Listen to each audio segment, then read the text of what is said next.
Well, Doug, I see Ms. Gardner has joined and I see another phone, so I'm guessing that might be Ms. Hendricks or Ms. Brown. I would suggest, given our compressed schedule, that we probably go ahead and get started unless anybody has an objection. So why don't we? Nikki, this is Daji. I'm here. Thank Hey, you very Daji. much. I'm present. Cool. I'm going to change my reading. Thank you, guys. So Daji, Mickey, and Mark, would you all like to make some introductory comments before passing the baton to me? I'll defer to our board president and vice president.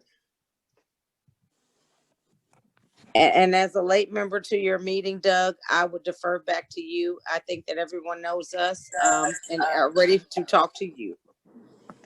Yeah, the only thing I would add to that, and Doug, thank you, to everybody, and especially the steering committee folks.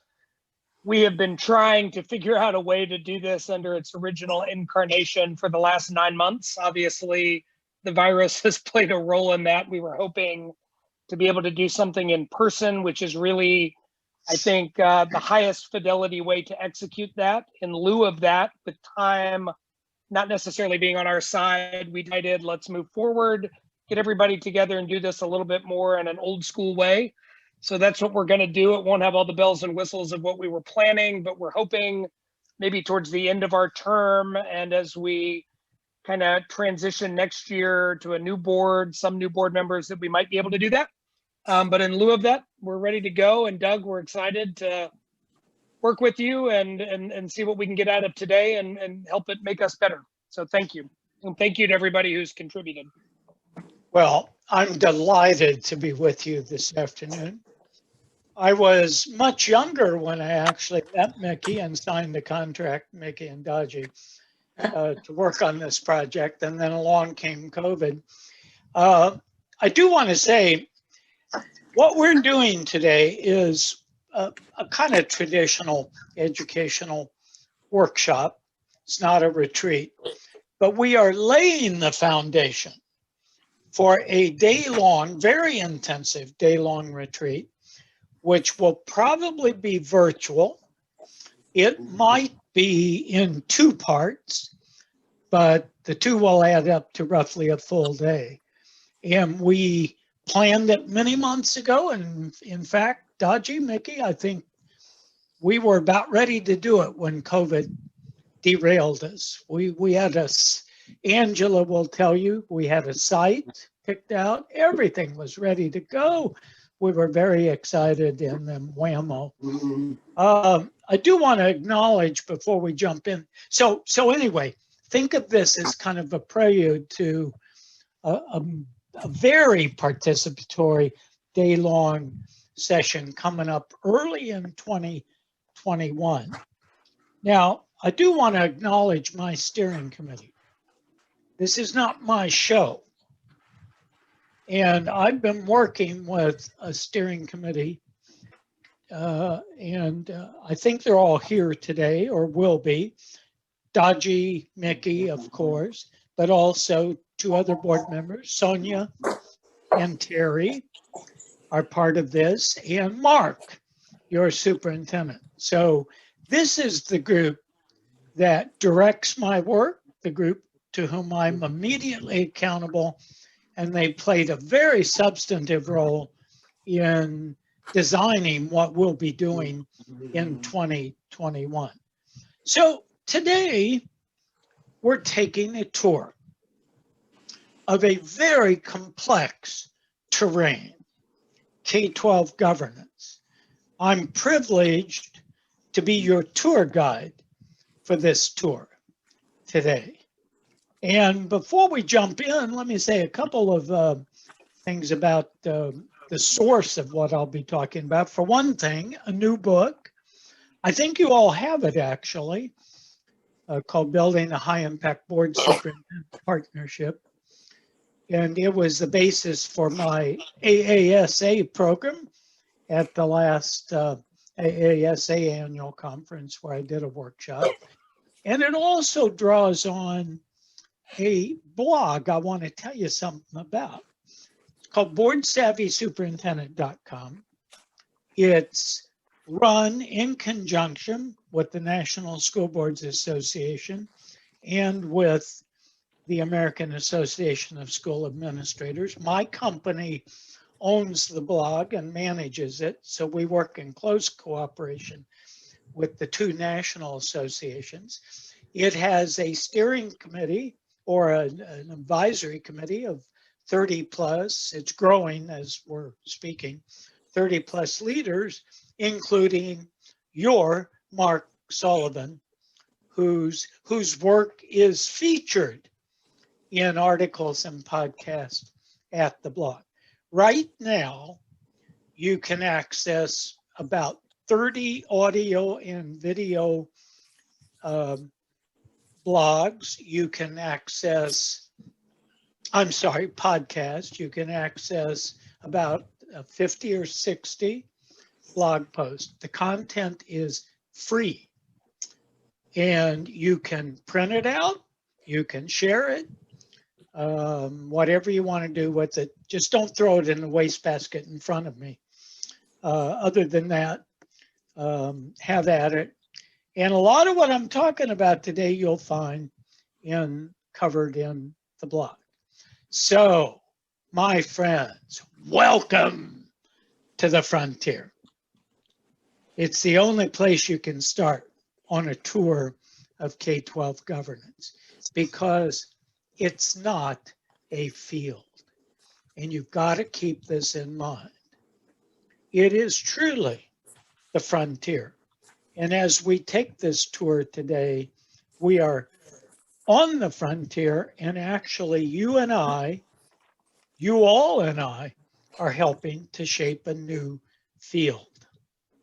So it doesn't matter if a state association says what they've got, the principles are well established or the best practices are widely recognized.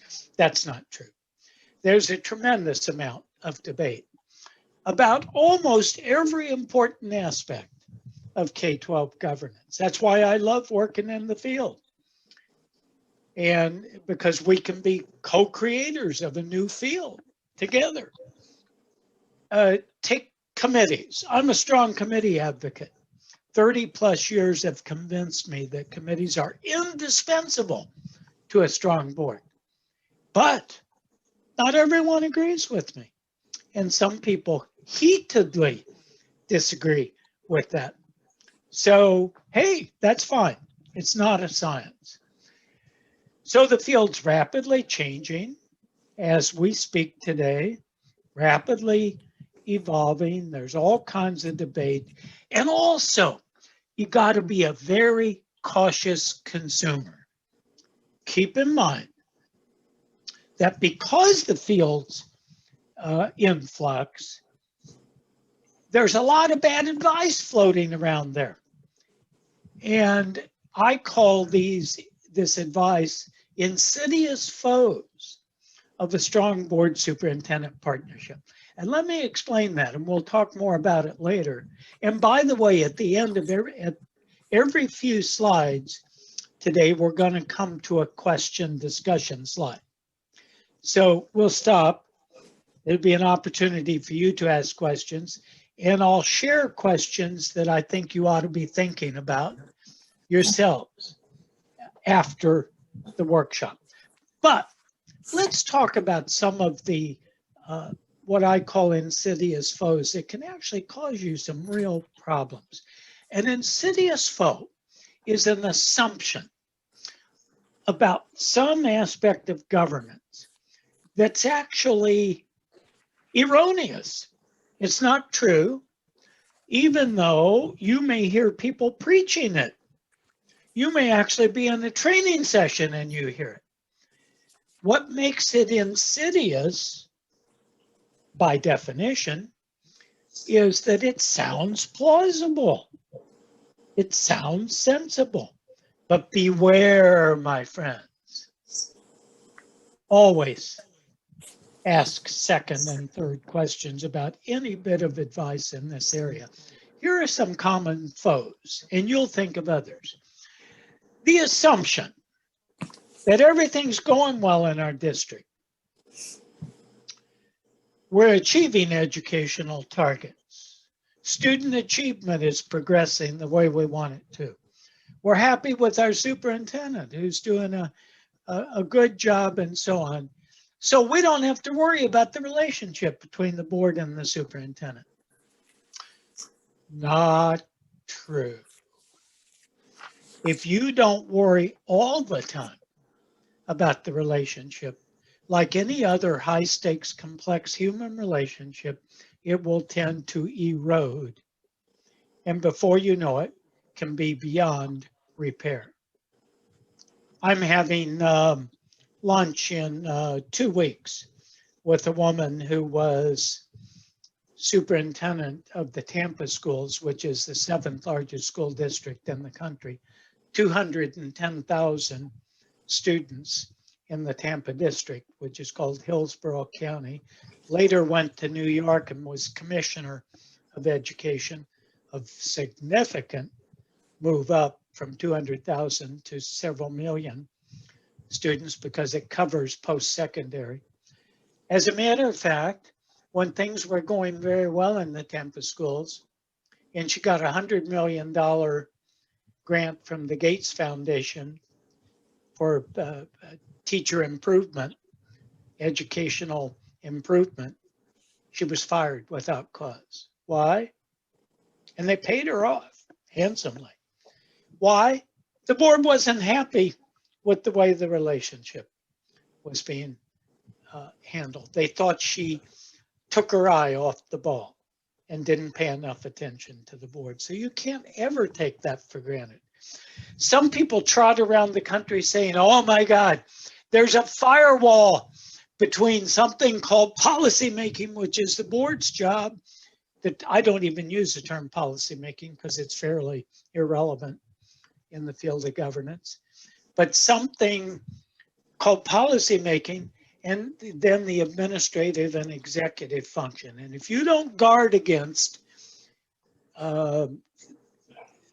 having those two blend, then you're in trouble. Well, in reality, the twain meet all the time, and almost all the important decisions made in governance, virtually all of them, involve people around the table talking intensively.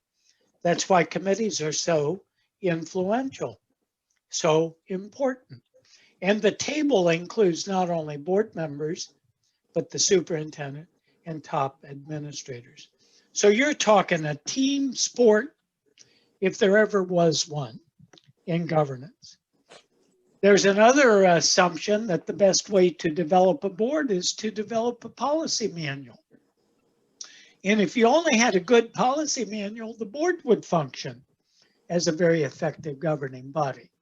Well, my friends, and there are a lot of people who subscribe to that notion, and it's a wrong-headed notion. Why?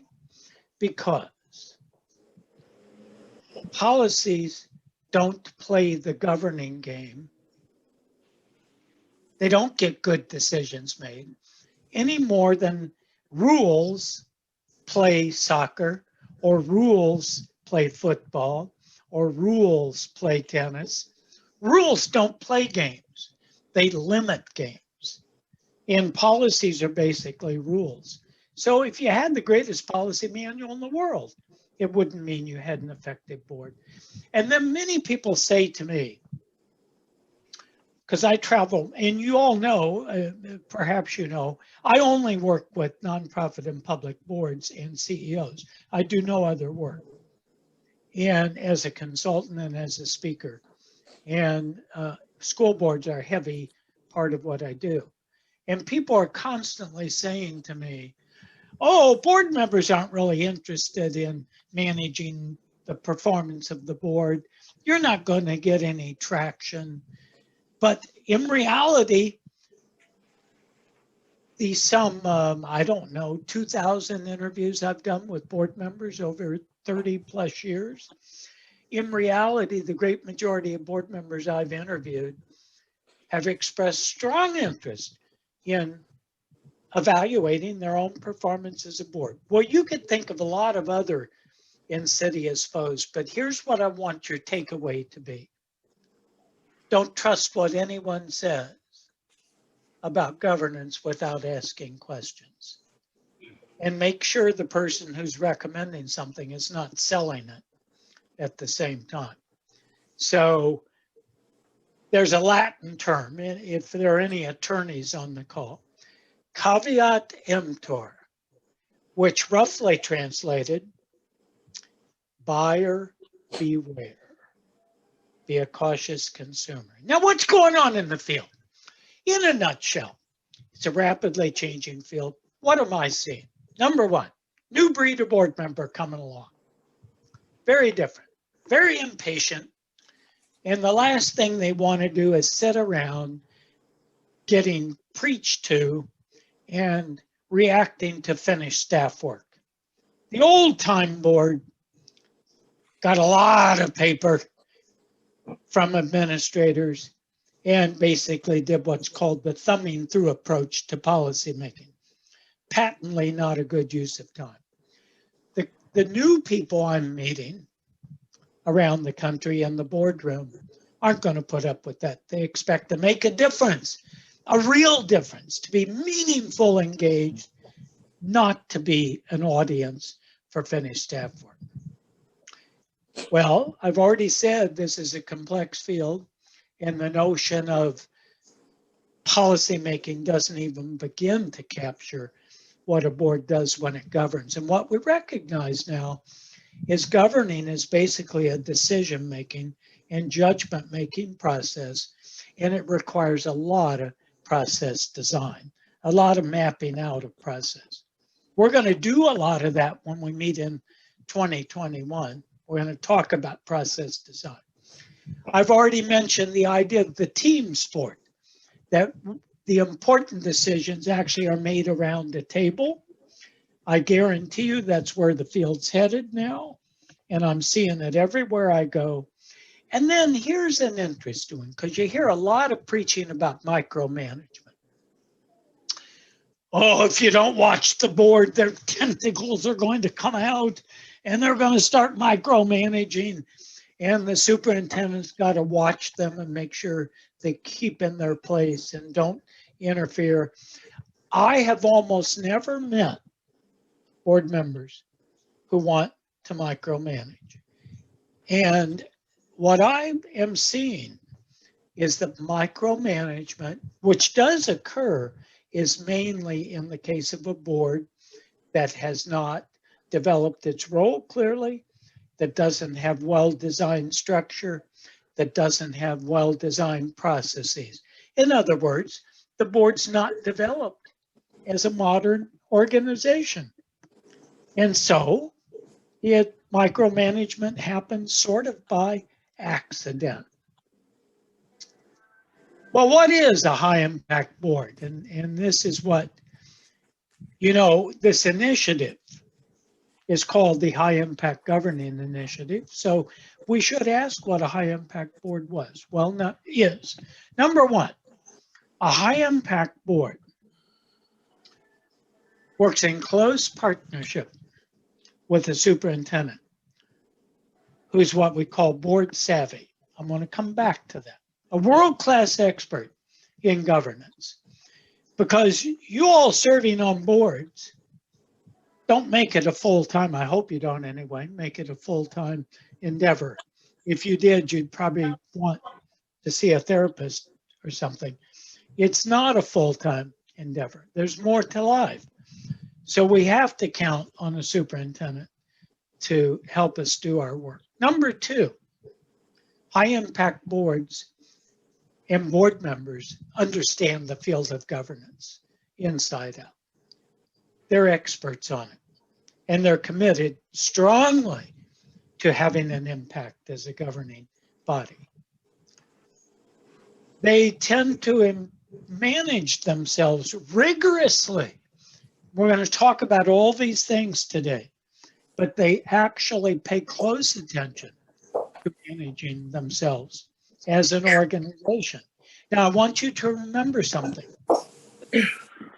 If you strip away all the fancy stuff, I got to make sure I'm paying attention to my watch here. If you strip away all the fancy stuff, A board is an organization.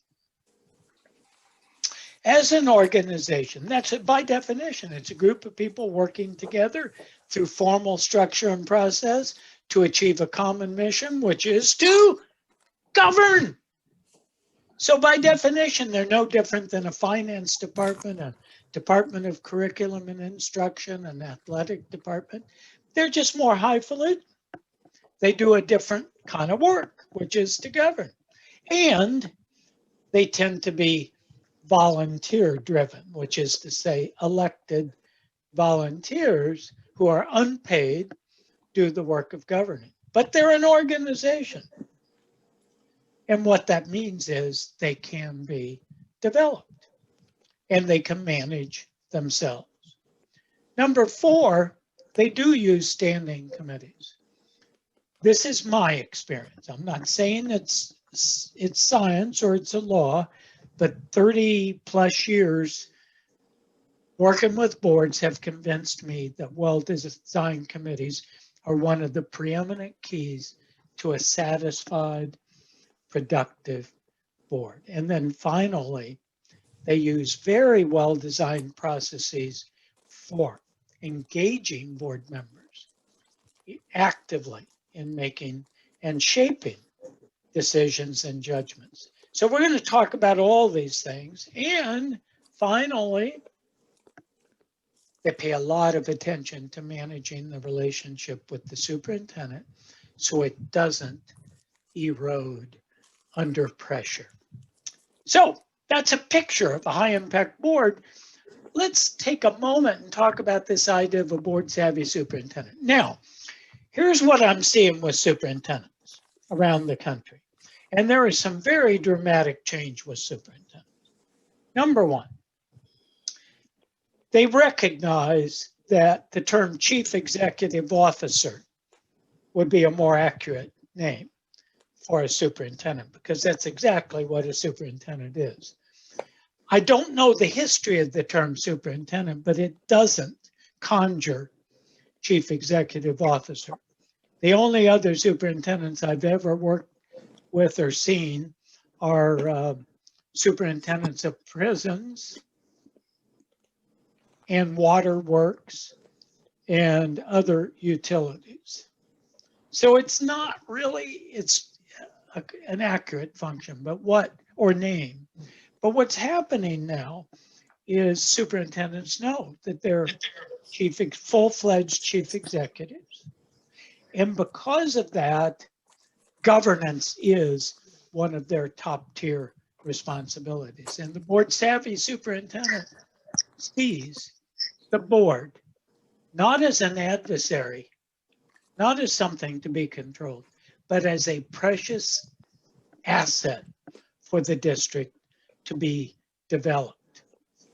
They make governing a top tier function, as they should, as a chief executive. The superintendents I'm working with around the country who are really high impact spend less than 25 to 30% of their time, quality time, on governance matters. That means planning for the board, working with the board, supporting the board, and so on. The world-class experts in a rapidly changing field. You know them because they have an extensive library on governing. They have the latest books. They seek out mentors. They know what's going on in this field. It's not easy to know, but they know. And they take responsibility for board development. They take the lead helping their board get better. They take the lead in helping their board design processes for engagement in areas like strategic planning and budgeting and monitoring educational performance. And they play a strong role in the management of the partnership with the board. So with that as a quick introduction, here are some questions I want you to think about. Think of other bits of insidious advice you've seen that has caused problems, advice you've come across. Think about what you should expect from your service on the board. in terms of what the impact of the board will be, what impact do you want to have on the district, but also what do you want out of the experience of governing? And by the way, it's valid to ask because you're not being paid to serve on the board. So it's valid to say, okay, I'm not serving on the board.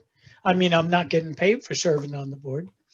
What can I expect other than, you know, to improve the district that I'm governing, which is kind of an obvious one.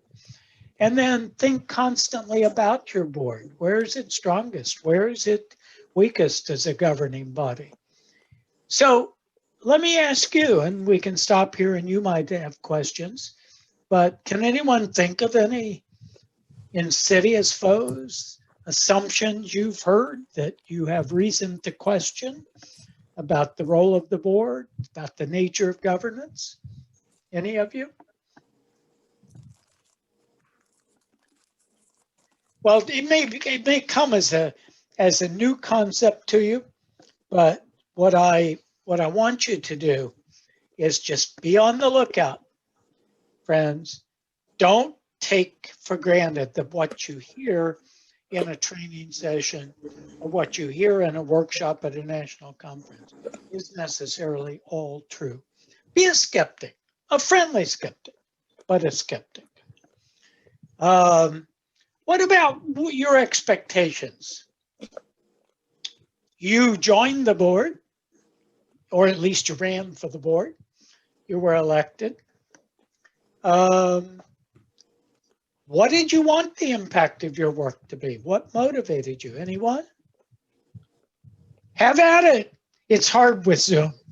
Zoom tends to quiet people down. I wish we were together. It would make it a lot easier.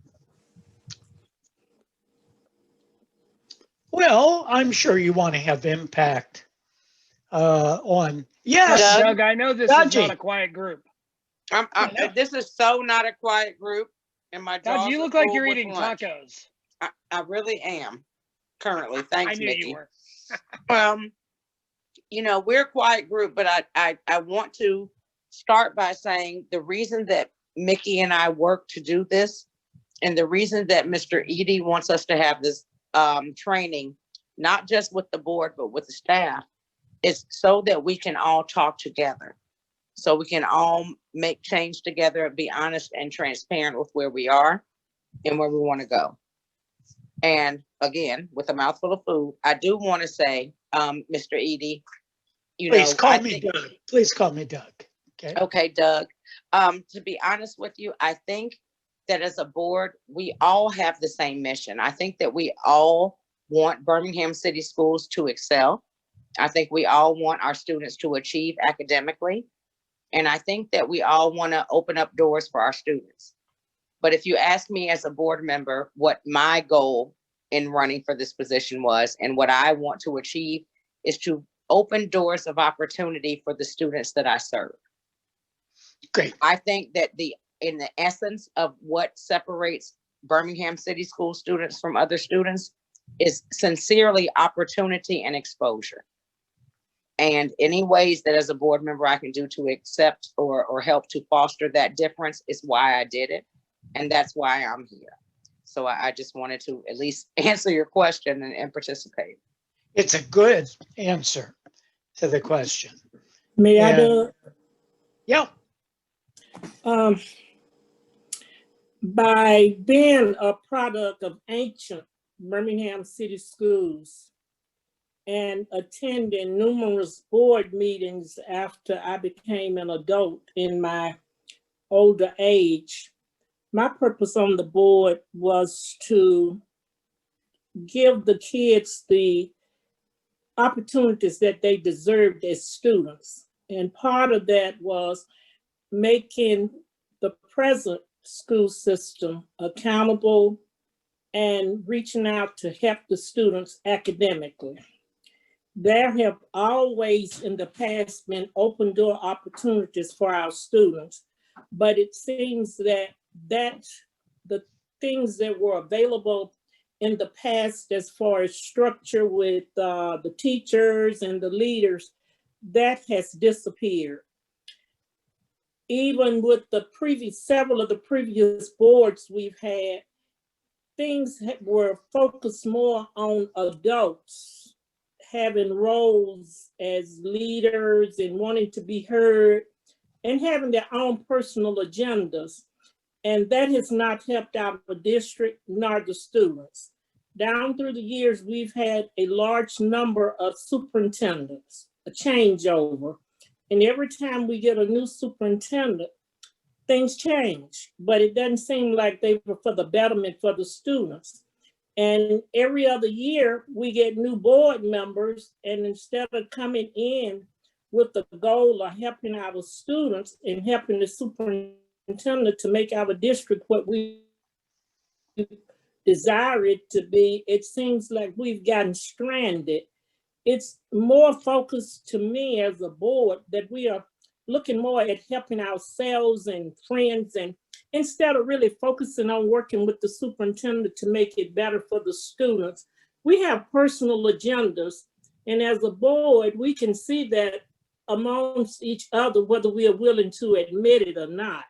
And some of these agendas are not in the best interest in what's best for the students. It's things that we want to achieve to appease adults and so forth. So I think actually, and that's a good answer, that gets into number 3. But before we go to question 3, let me suggest to you that it's valid, and it's happening with all kinds of boards I'm working with around the country. It's valid to ask, what can you as an individual expect? And there are valid things to expect. For example, I often am told in interviews with board members, I really expect to become very knowledgeable about every aspect of governance through my service on the board. It's one of the things, it's a valid expectation. And that doesn't automatically happen by serving on a board. So by asking, by having that expectation, you have a better chance when you articulate it of your experience actually educating you. That's why committees are so effective. If you rotate people from committee to committee, they get a full picture of what it means to govern. Well, and then you ought to be thinking constantly about the strengths and weaknesses of your own organization. You heard a little bit about that a couple of minutes ago. It's possible that we have individual differing agendas that may not mesh into a strong governing team. And you might see other weaknesses. And by the way, when we meet early in 2021 in a real retreat setting with all kinds of breakout groups, we're literally going to do a detailed strengths and weaknesses assessment of ourselves as a board. But anyone else want to chime in on number 3? What do you see as strongest about this board? Anybody? What hits you as what this board does best in your experience? Doug, I've said this over and over, and I believe it as much as we may not we all come from different backgrounds, different strengths, different weaknesses as individuals and different approaches. I am confident to a person that every single member of this board, including Dr. Sullivan and the staff, of which we're still getting to know some new folks that he's brought in, everybody cares very deeply about seeing kids have access to opportunity and success. Now, we may all disagree on how we get there and what we need to do, but I do believe everybody's heart and passion is in the right place. And I think that's a good place to start from. That you do have, and I've been on boards where that's not the case, that people don't agree with the mission or have very different beliefs on what the mission is. I don't think that's the case, even though we may see different ways of getting there. Anyone else like to chime in? Well, Hey, Doug, I'd like to chime in if I may. please. Um, Certainly, I agree with what Mickey said, and we have a strong foundation here with the school board in terms of um, strengths and diversity and so forth. And we're all on board with our superintendent, Dr. Mark Sullivan, and I think that's a great start right there, that we support him as well as the mission for the district. And certainly, I think my interest, of course, I know my colleagues feel the same way. I want to be a world-class school system and have our children to be able to compete wherever, nationally, globally, so forth. And I think that we all have high expectations, and I feel that we're going to get there as long as we have the leadership we have in place. And I know our superintendent has high expectations. So I think we have strengths in that area. And I think our heart's in the right place, as Mickey said, and I look forward to getting to the pinnacle, to continuing the journey that we're on. And I know we're going to make our way to the top real soon. So I like to just say, I think we have a strong board from that perspective. And it's good to have different opinions, but at the same time, you got to have your heart in a place where the children come first. And I think in all of our cases, we like to make sure that the recommendations that come to us and decisions we make are predicated on the best interests of children first and foremost. Great. Thank you. You're Well, welcome. these have been great comments. Anyone else? Okay. So, my friends, we will come back to this in 2021 in real detail. I promise you. So let's go on to the second topic. And this may seem a little strange to you because we might say, well, what governing means is pretty obvious. Well, I'm not so sure that's the case. And so I want to share with you what I've learned about what you might call the nuts and bolts work of governing in the school district. And let's start by just asking, what is governing? I'll tell you a little story. After 25 years in Cleveland, Ohio, I guess my real hometown, on the way to Dallas and eventually Tampa Bay, I had a contract to write a new book for Aspen called Extraordinary Board Leadership. And I had a research assistant at the University of Oregon survey Matilda D's journal articles and books, because I couldn't read everything, obviously, going on in a field this sprawling. And so I said, well, just scan the literature and tell me what's emerging in terms of the work of governing. Well, in about a month, she called me back. She said, Doug, you won't believe this. I've read and read and read and read and read, and I still am not sure what governing is. I keep seeing the word policy making, but I'm not getting a handle on the concrete work. And this was great input for me because I started going through client files, hundreds of past client files, and thinking, what did these boards do? What do these boards do? And here's the definition I came up with. At the highest level, what a board does. A board is a question asking and answering entity, working closely with the superintendent and senior administrator.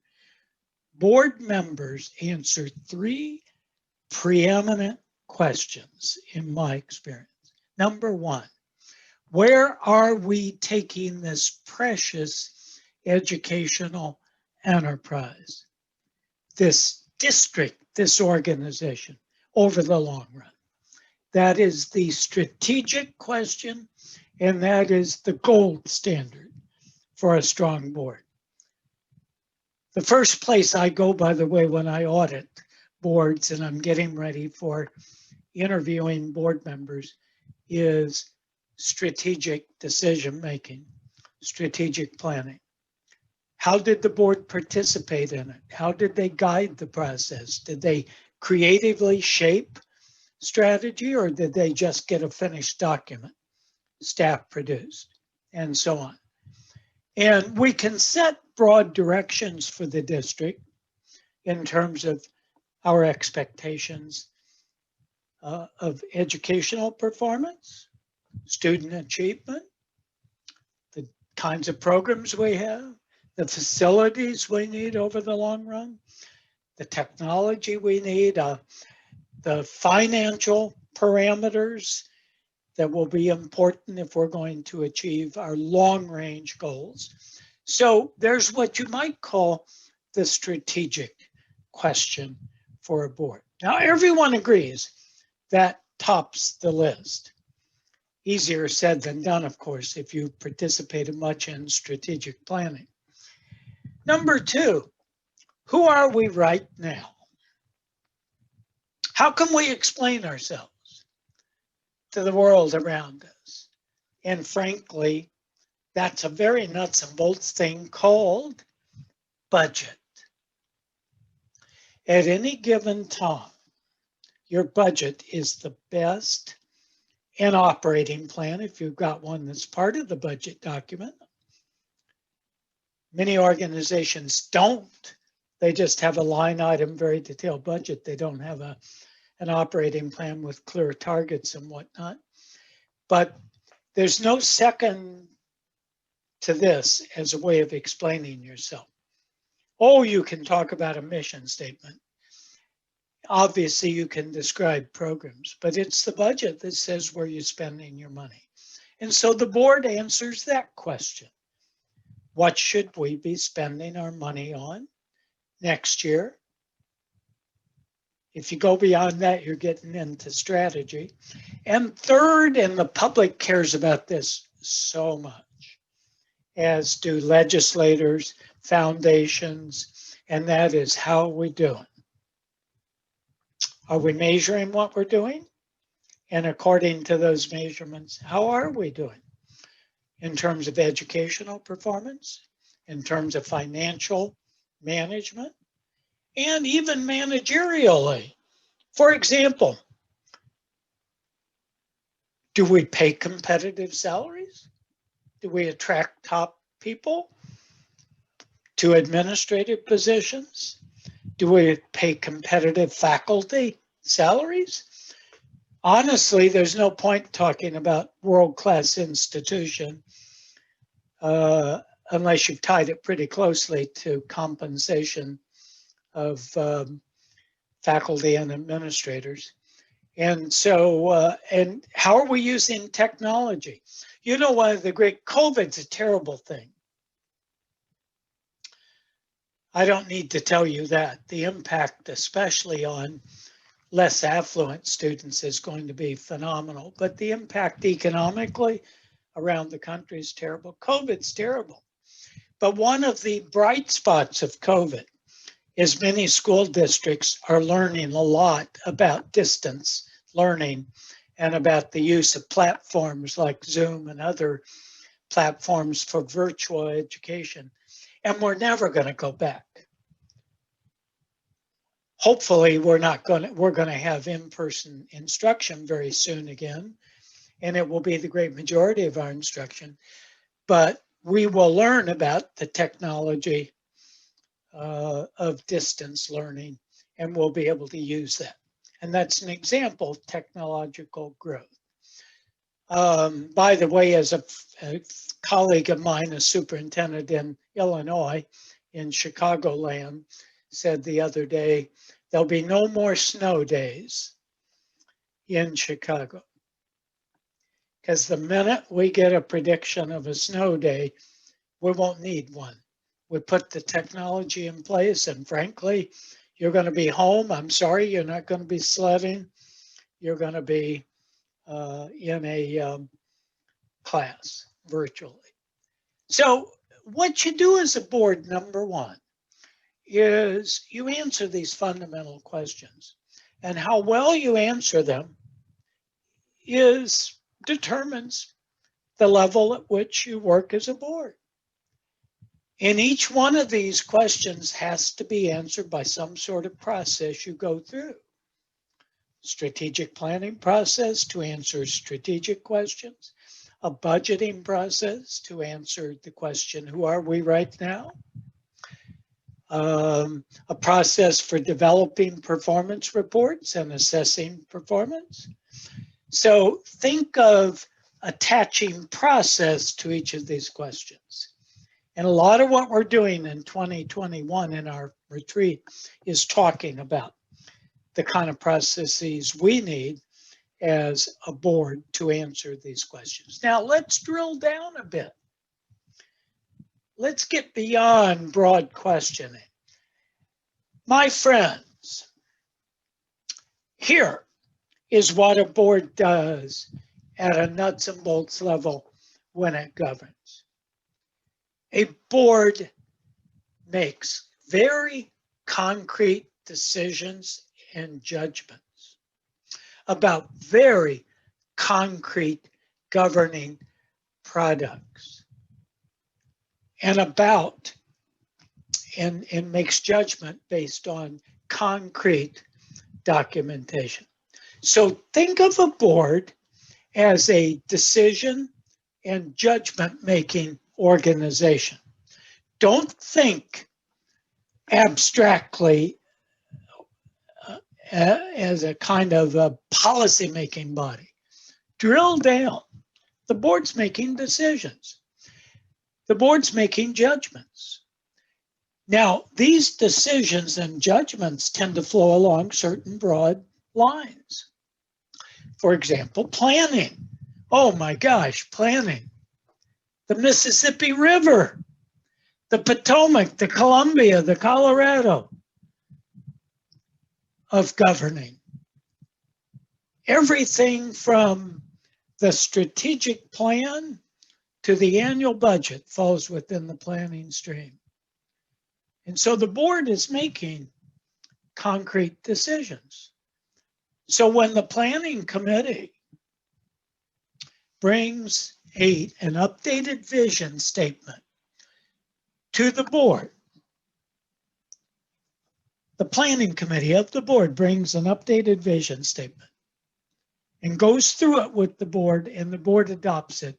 It has made a governing decision about a very concrete governing product that can be held, even caressed if you love vision statements. It can be printed. It's a concrete thing. It's not abstract. When the planning committee of the board brings the annual budget document for final approval, the board is making one of the preeminent governing decisions of a high impact board. In the area of performance oversight and monitoring, the board is making an incredible number of judgments, more or less well, about how things are going.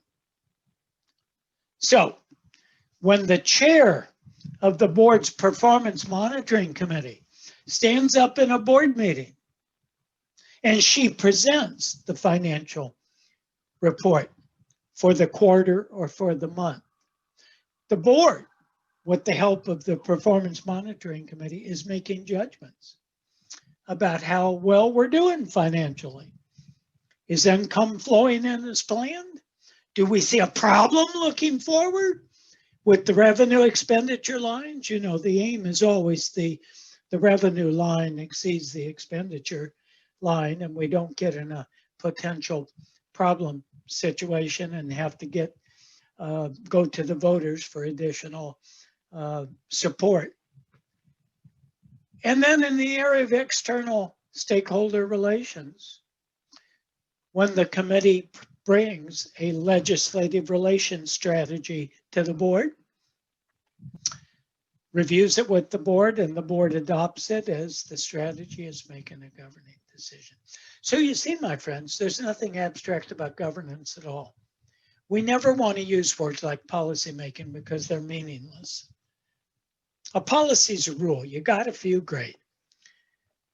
Update them every so often, like starting times, things like that. You got to have them, and you got to have them in a manual, but they're not the sum of what a board does. Now, I've already suggested some things, but let me just remind you of more of these products in the area of planning, and you'll think of many other products. We've got a value statement, a vision statement, a mission statement, a set of strategic goals. We've got the identification of big opportunities and challenges. We've got possible big change initiatives, like purchasing a new technology. We've got then the tried and true annual budget document. All of those are examples of concrete products in the area of planning. The magic of a strong board is determining how we are going to shape those products. That's governing in a nutshell, when the rubber meets the road. Nothing abstract about it. Can I make an observation and maybe Yes. ask? You made a comment earlier on one of your slides where you said one of the emerging trends in the field is not just being an audience for finished staff work. And I don't Right. think, this is my take, and I'm curious what other board members or staff members think. To me, I feel like a lot of time, through nobody's fault, but over time, that's kind of what it's become, whether it's budget. When we did the strategic planning under the prior superintendent, a lot of times we're getting that finished work and giving it either a green light or a red light, or getting to make last minute comments. It's not really work we're doing together. And I'm curious if other board members feel that way, staff members. And again, through nobody's fault, I think that's just where we've gotten. And that kind of resonated with me. Welcome to the club. Mickey, yeah, this is Sonia. I agree with you, Mickey, and I think that's where sometimes board members maybe get a little bit overzealous, and because we want to be involved, and by getting things at the end all the time, I think that encourages or some people to maybe insert themselves in places that wouldn't necessarily be appropriate. So yeah, I agree completely. And Doug, I would hope that this process will help us find a way to navigate how to do that, because I agree with Mr. Millsap. It's we've kind of gotten into a rut, and it just didn't just start even of the previous superintendents, but for many, many years of, the staff does the work, the staff presents the work to the board. And I think if there's some way to co-construct some of this, I think that you would get a whole lot more buy-in and support for a lot of items. Well, the good news is, well, there's a lot of good news. Number one, you're not alone. So you don't have to feel guilty if you haven't been engaged in strategic planning to the extent you feel you should be. That's a national phenomenon. The other good news is, so you're in good company around the country, but the other good news is we can have impact on that. And you've put your finger on one of the key things we'll be doing together, and what I view as my role as your advisor, as your governance counsel, is to help you figure out how to influence as a board these products before they're finished. And you can do that without micromanaging, I promise you. And, it's very interesting. I want to share something I learned years ago when I got into nonprofit and public management as a field. I bumped up against boards very quickly because they're very powerful. They make or break organizations. They hire and fire CEOs, including superintendents. They're very, very powerful. But here's what I've found. Until very recently, almost no systematic, in-depth attention has been paid to the work of boards in a nuts and bolts sense. Amazing when you think how powerful boards are.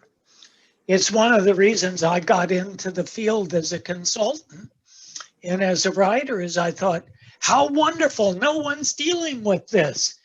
I've got a chance to get involved in inventing new ways of doing things. And so we are really in frontier territory. And that's why we do have things like, here comes a budget, it's finished, and we haven't done much to shape it. Here comes a strategic plan, it's finished. It was written by a consultant. We haven't had an opportunity to help shape it.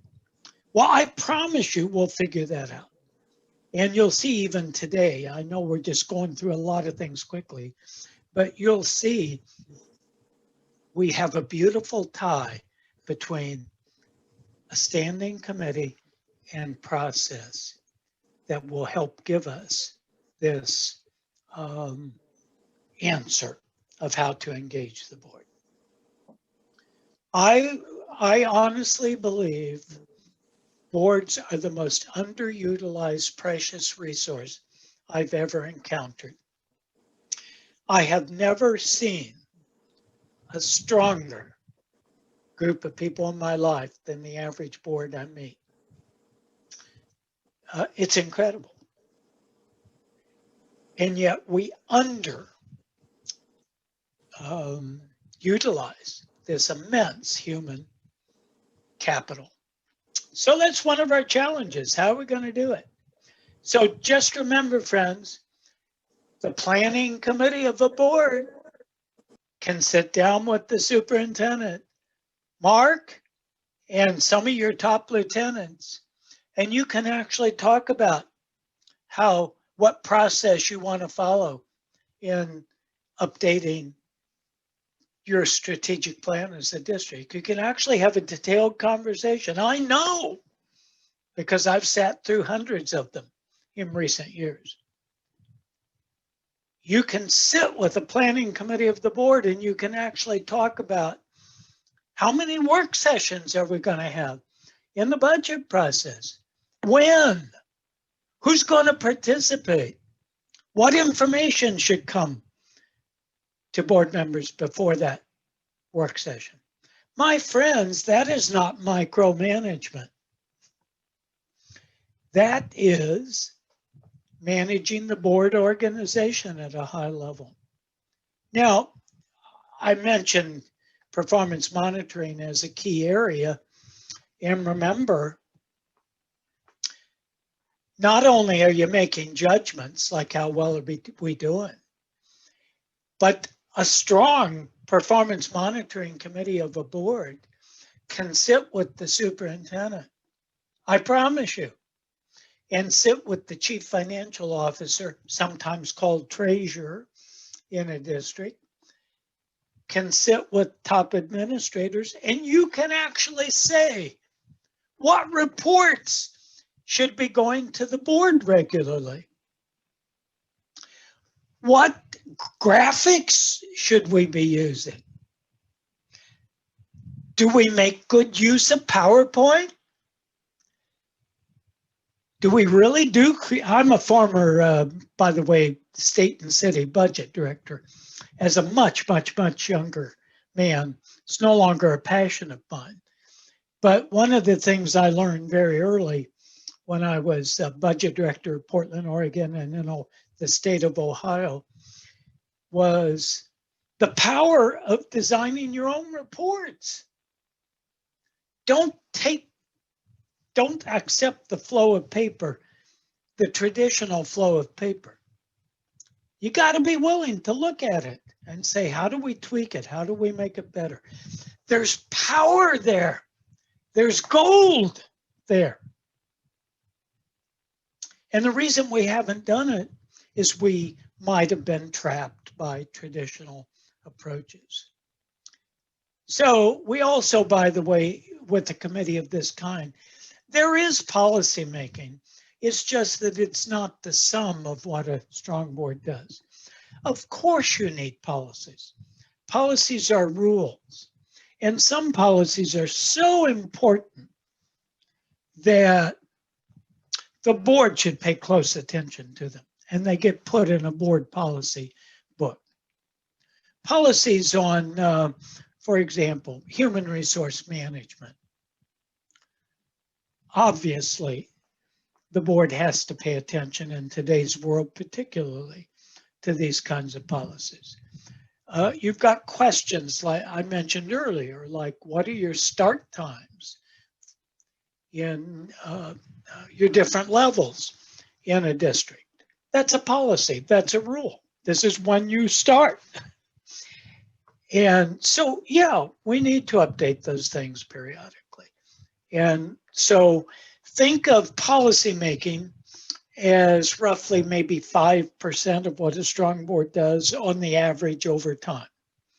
Now, you might do a major revamping of board policies, and so it jumps up to more time. But generally speaking, once you got a policy manual, it's not a big part of being a board. And that's why I think it's very misleading when people say, well, a board's a policymaking body. It's strictly true. It just doesn't tell anyone anything about the nuts and bolts work beyond the rules. And then, of course, in external relations, if we've got an external relations committee, remember that we could bring the board from that committee a set of messages we want to convey to the wider Birmingham community about our district. By the way, if you don't, you know the old rule about image, if you don't define your own image, believe me, it'll be defined for you. And more often than not by people who don't like you and would prefer not paying for what you do, or at least not paying any more than they're currently paying. And so many districts around the country have a serious image problem, and they don't have to. You don't have to hide your light under a bushel, and yet we tend to do that. One of the first things I learned, and I'm sure many of you, if probably all of you learned, good works don't speak for themselves. You could be doing the greatest job in the world. Don't think people are going to know it. People like to see negative things, and the press likes to focus on them. So we know that we could bring the board a set of messages. We could also bring a new communication program to the board. We can bring a legislative program to the board or strategy. We could bring strategies for maintaining relationships with key stakeholders to the board. These are examples of governing products. But remember, it's from a committee which has engaged in shaping these products. Board members. And we can also get, and this is not everyone's preferred notion, but I'm a strong advocate. We can also engage board members in representing the district. That's non-governing work, strictly speaking. It's doing, but it's a valid kind of doing because nothing equals a board member in terms of impact at the podium. And yet many boards don't book their board members to speak anywhere around the district. And so that would be an example of non-governing work. Well, that's governing. It's very concrete work. We can develop that work. That's what you got to understand. You don't have to inherit the way we've been doing things. We don't need a revolution because most of what we've been doing is probably pretty good. You're a good district. You're a great board. We got good administrators. So we don't need to revamp everything. But just remember, we can help update it, tweak it. Here are some questions I want you to think about. Just think about it. Number one,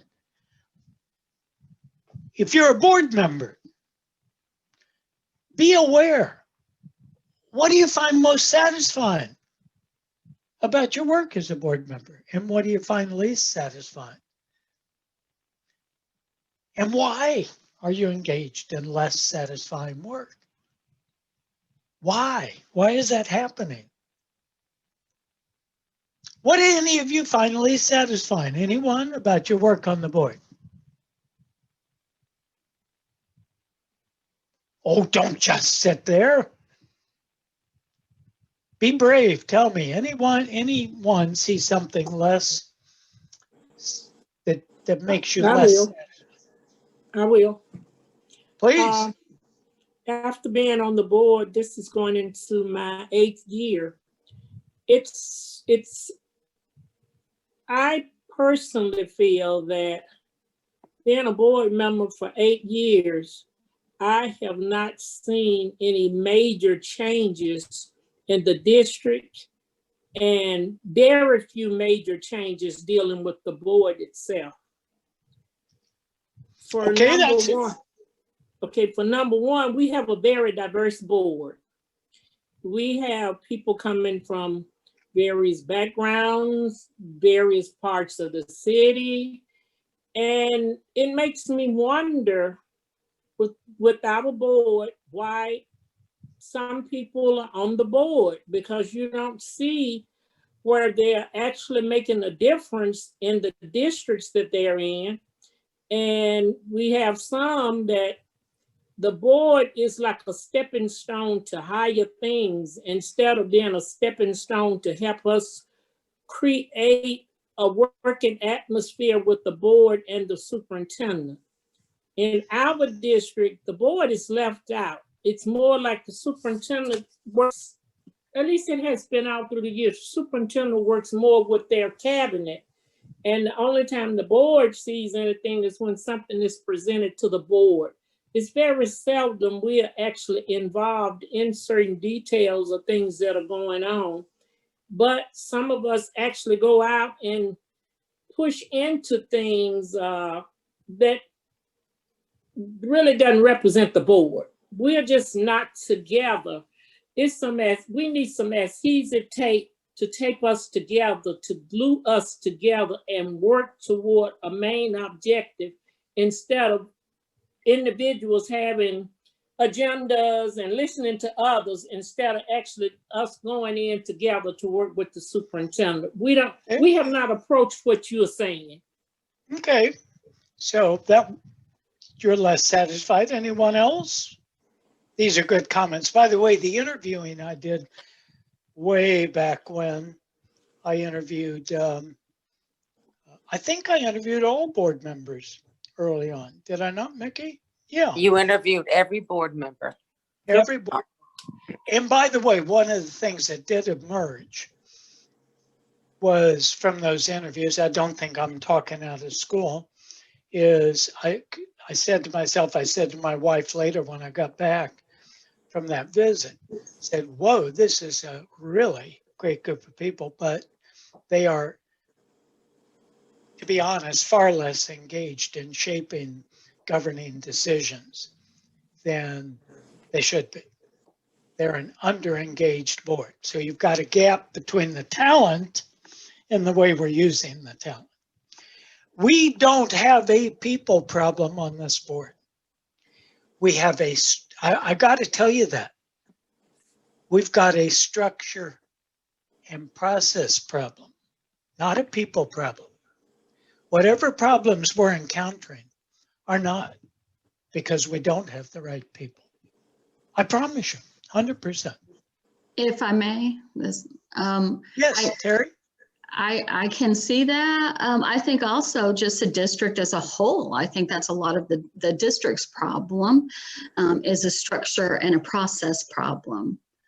So I think, you know, we're just maybe a reflection of the district. And you know, not to,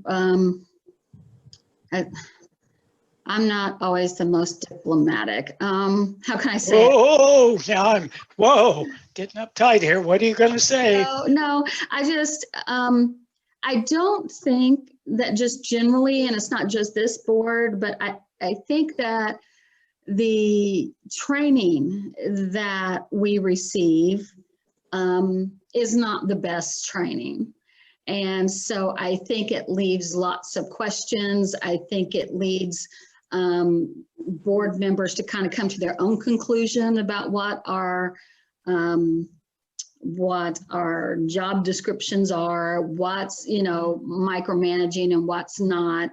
Nothing, I really appreciate the people at the AASB, but I just don't think training boards is their strong suit. And I think a lot of the conflicts and the difficulties that we've had could have been cleared up with better training. I'm just going to put that out there. I don't mean to be that way, but I feel that's true. Well, I have to be honest with you. I do not find training to be a powerful tool. And I actually think, I should be careful saying this, but I do believe it, that you're beyond training when you get on a board. So, and training tends to stay at too low a level. If you're not careful, it's preaching. I call it the slap on the wrist. Don't micromanage. Draw within the lines. Don't get involved in nuts and bolts things, blah, blah, blah, blah. I think the key is you being actively engaged in developing your own board. Now, a person like me, I'm not the only one, but you happen to have contracted with me, can help you do that because I believe in strong boards. But I'll tell you this, I also believe in strong superintendents. And I know that a strong chief executive and a strong board can coexist. I know. But it does take structure and process. And that's a lot of what we're going to be doing together, is developing this board as an organization so that it can do its governing work at as high a level as possible. Well, what would you point to? Here's another question I ask board members. These are real life questions. Here's another question I ask board members all the time. What would you point to as the most, over the past year or so, as your most significant governing accomplishment? Can any of you think of something you would point to? I'm interviewing you for the, let's say, New York Times about the Birmingham City School District and your work as governors. So what would you point to as a really, really significant governing accomplishment? Some decision you made. I'll respond to that. I think hiring our superintendent. Now, we've had a lot over the last several years. So yes, you have done a lot of hiring. Some of us on this board have not, but others have. Sandra, for example, and Dodgy and others have been on the board for several times, have hired several, but yeah, that's what I would say. That's a great answer, and I'll tell you why. I think there's universal agreement that of all the things a board does, in the top three would be choosing your chief executive officer, because when you choose, you've actually set a lot of things in place.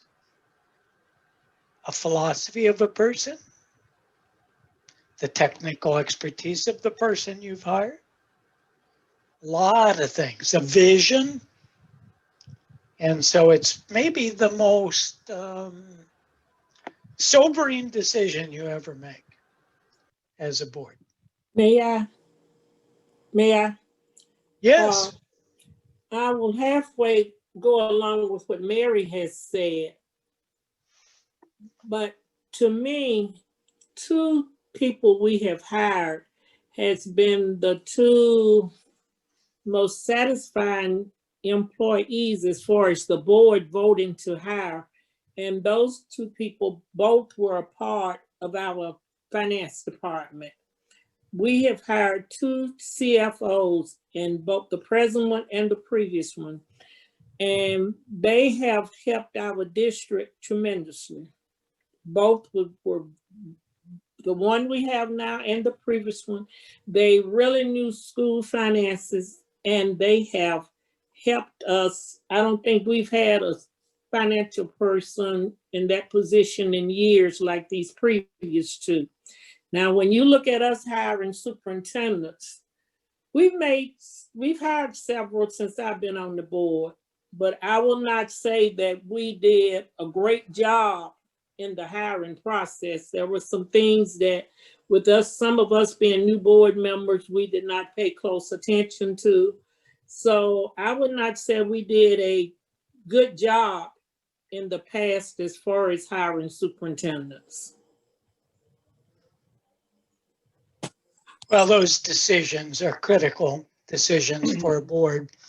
And Doug, yes, this is Daji. Daji. I wanted to add on to the question because I think Board Member Bohm and Board Member Brown are spot on. And that shows the differential in our board and the difference in every board. I don't think we're any different, as you've explained to me in the past.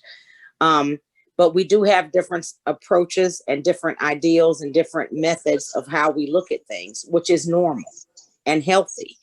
But what I will say, if I looked at the board, and if any board member feels any differently, what I will say in the past, because I've been on the board with Ms. Brown for 2 terms now. What I will say in the past 4 years, if you ask me what are our wins as a board collectively, I would say as a board collectively, we have incentivized the staff, not once, but twice during different leadership, when we knew that we were overburdening our staff. Most boards don't stop and say, okay, we need to do what's right for our staff because we are working overtime with our staff. And I think collectively as a board, we all agreed on that. And we all did that. And we invested the millions of dollars to make that happen. I think as a board, we did agree on our superintendent. And I think that we do collectively support him as a board. But I think there are a lot of other wins we have achieved in the past 4 years. Some of our schools coming off of, whether we agree with the standardized failing school list or not. I think collectively we know that we have increased that in the past 4 years and pulled more schools off of that list. So even though the work of being a board member seems arduous at times, and it seems as though we don't move any needles, I think that if we stop and breathe on what we have accomplished, and I'm just naming the 2 off the top of my head, but I think collectively, if we stop and look at the past 4 years, we've done a lot. Not all for the good, not all for the bad. Did we effectively change the world? No. But I will say, as a member who served on 2 terms, I do feel confident that we are moving towards a good trajectory, and that feels good. Great. Well, thank you. All of you have contributed. Doug, may I add something to that? Of course. Please. I agree with everything that was said by my colleagues, and just wanted to also say that I think another notable accomplishment is the fact that we have our accreditation by the Southern Association of Schools of Accreditation Colleges and Schools, and that was something that was notable because that was actually something that we didn't have as a result of micromanagement. I guess that particular element that was there in the past that kind of kept us from getting that achievement. So we have worked to obviously overcome that obstacle, and we have our accreditation for the school district, and I think that's something to be commended for. Great. Now, my friends, we are going to, you will be pleasantly surprised and pleased. We are actually going to take a break as planned. If you look at the agenda, which was very simple, we have a 2:30 break time scheduled. According to it's about 3:27. I'm sorry, 2:27. To remind myself, I'm on Eastern time zone, so it's about almost 2:30. Let's take a 10-minute break, and then we'll come back and we will get through all of the presentation today. I'm pretty confident with discussion. So we're a little behind what I planned, but that's fine. I promise you we're gonna get through it. We'll pick up talking about board self-management, but feel free to close your camera if you want. Take 10 minutes. We will reconvene precisely at 20 till 3 Central Standard Time. Okay? So Thank you. see you in 10 minutes.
Can you hear me? Yes. Good, thank you.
Well, my friends, shall we proceed? Ready? The third part of this program is a quick look at the board's management of itself as a governing body. And you might call this the accountability piece of our program today. And I'd like to begin by just pointing out a number of benefits, dividends, if you will, that you'll realize if you pay close attention to managing yourself. Obviously, the better managed the board is as a governing organization, the more effective its decision-making will be. It will breed or foster accountability and commitment. But another two dividends may be less obvious to you. But I've found that boards that play an active role in managing themselves tend to have a stronger internal culture, tend to have to be more of a cohesive governing team. There's even a kind of esprit de corps that comes with it. You know, we're no ordinary board. We're a board that really does manage itself. We're not led around by the nose. And there's also a tendency for the board to be viewed with much greater respect by the wider community. But at the very least, it's going to upgrade the work of governing. Now, as is so true of many areas of governance, a committee can be transformative. It's hard to imagine a board really engaging in self-management without a committee to oversee that process. And what I'm seeing around the country is a committee we'll talk about later that's sometimes called the executive committee. That's a traditional term. More contemporary term would be a board operations committee or a board governance committee, typically led by the board president or chair and consisting of other committee chairs. And this is the committee that is basically accountable for developing the board and for managing its performance and for coordinating the board as a governing body.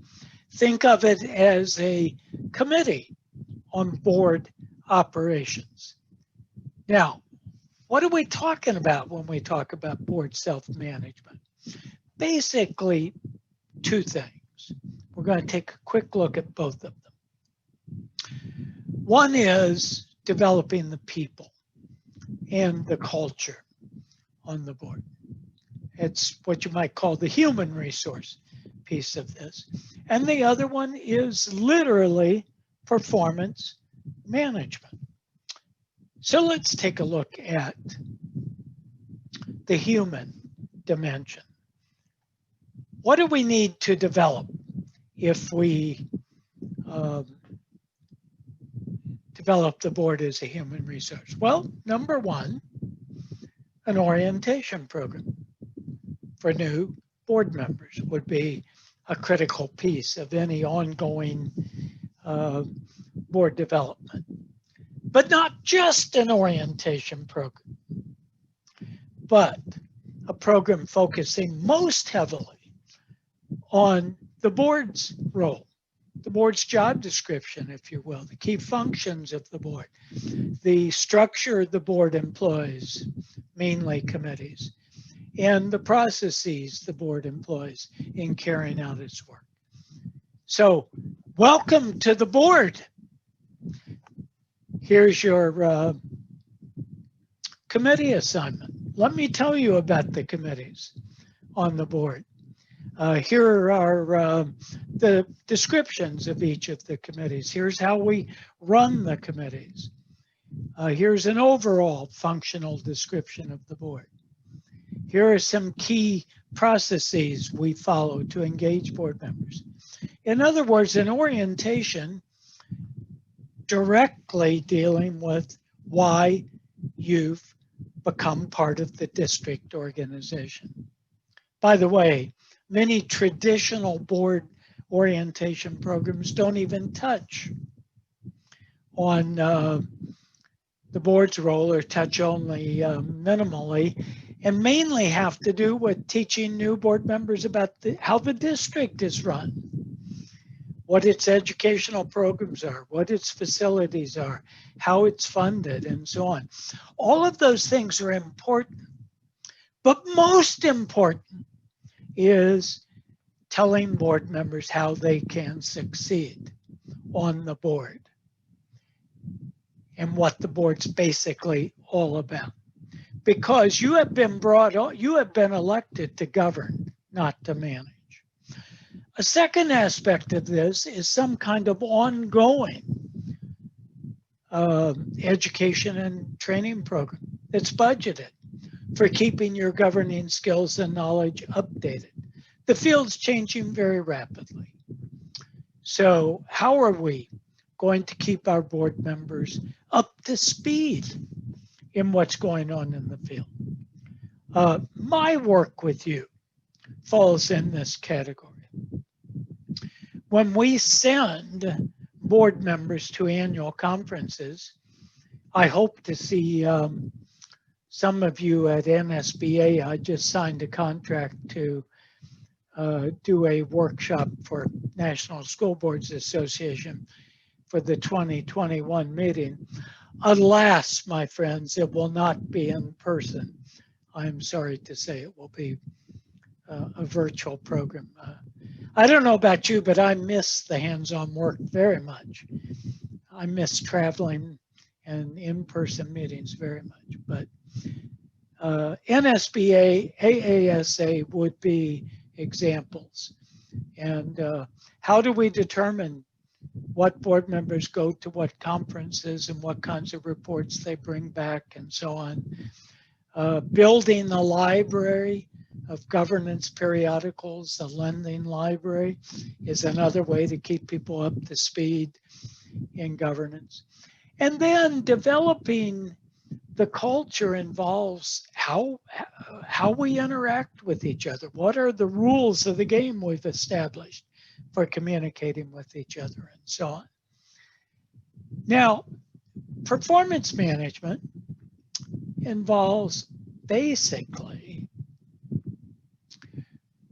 setting some targets for yourself as a board for governing and any work that's non-governing work you think should be a responsibility of board members, such as many boards I work with, school boards anyway, will require board members attend a certain number of graduation exercises, especially in a large district like yours. There'll be ample opportunity to do that, and that would be an example of non-governing work for a board.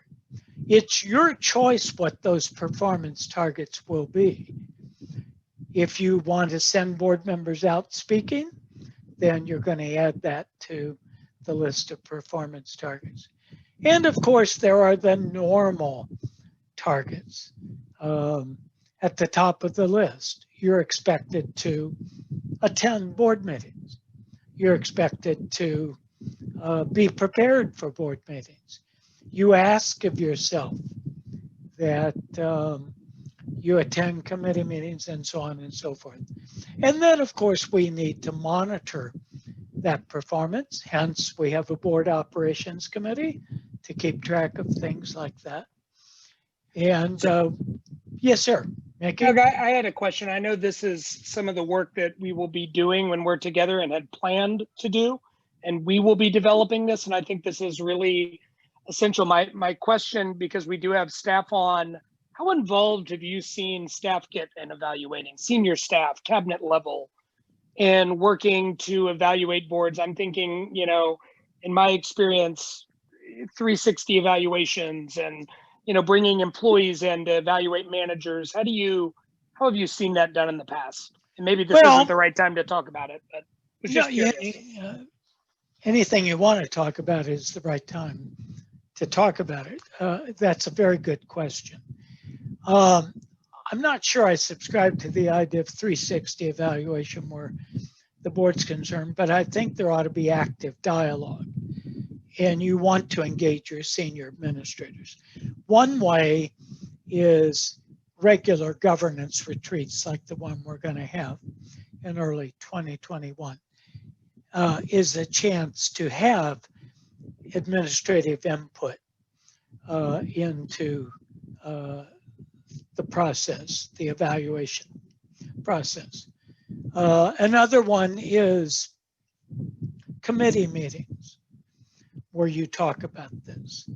I don't counsel people filling out questionnaires and then you're tabulating them.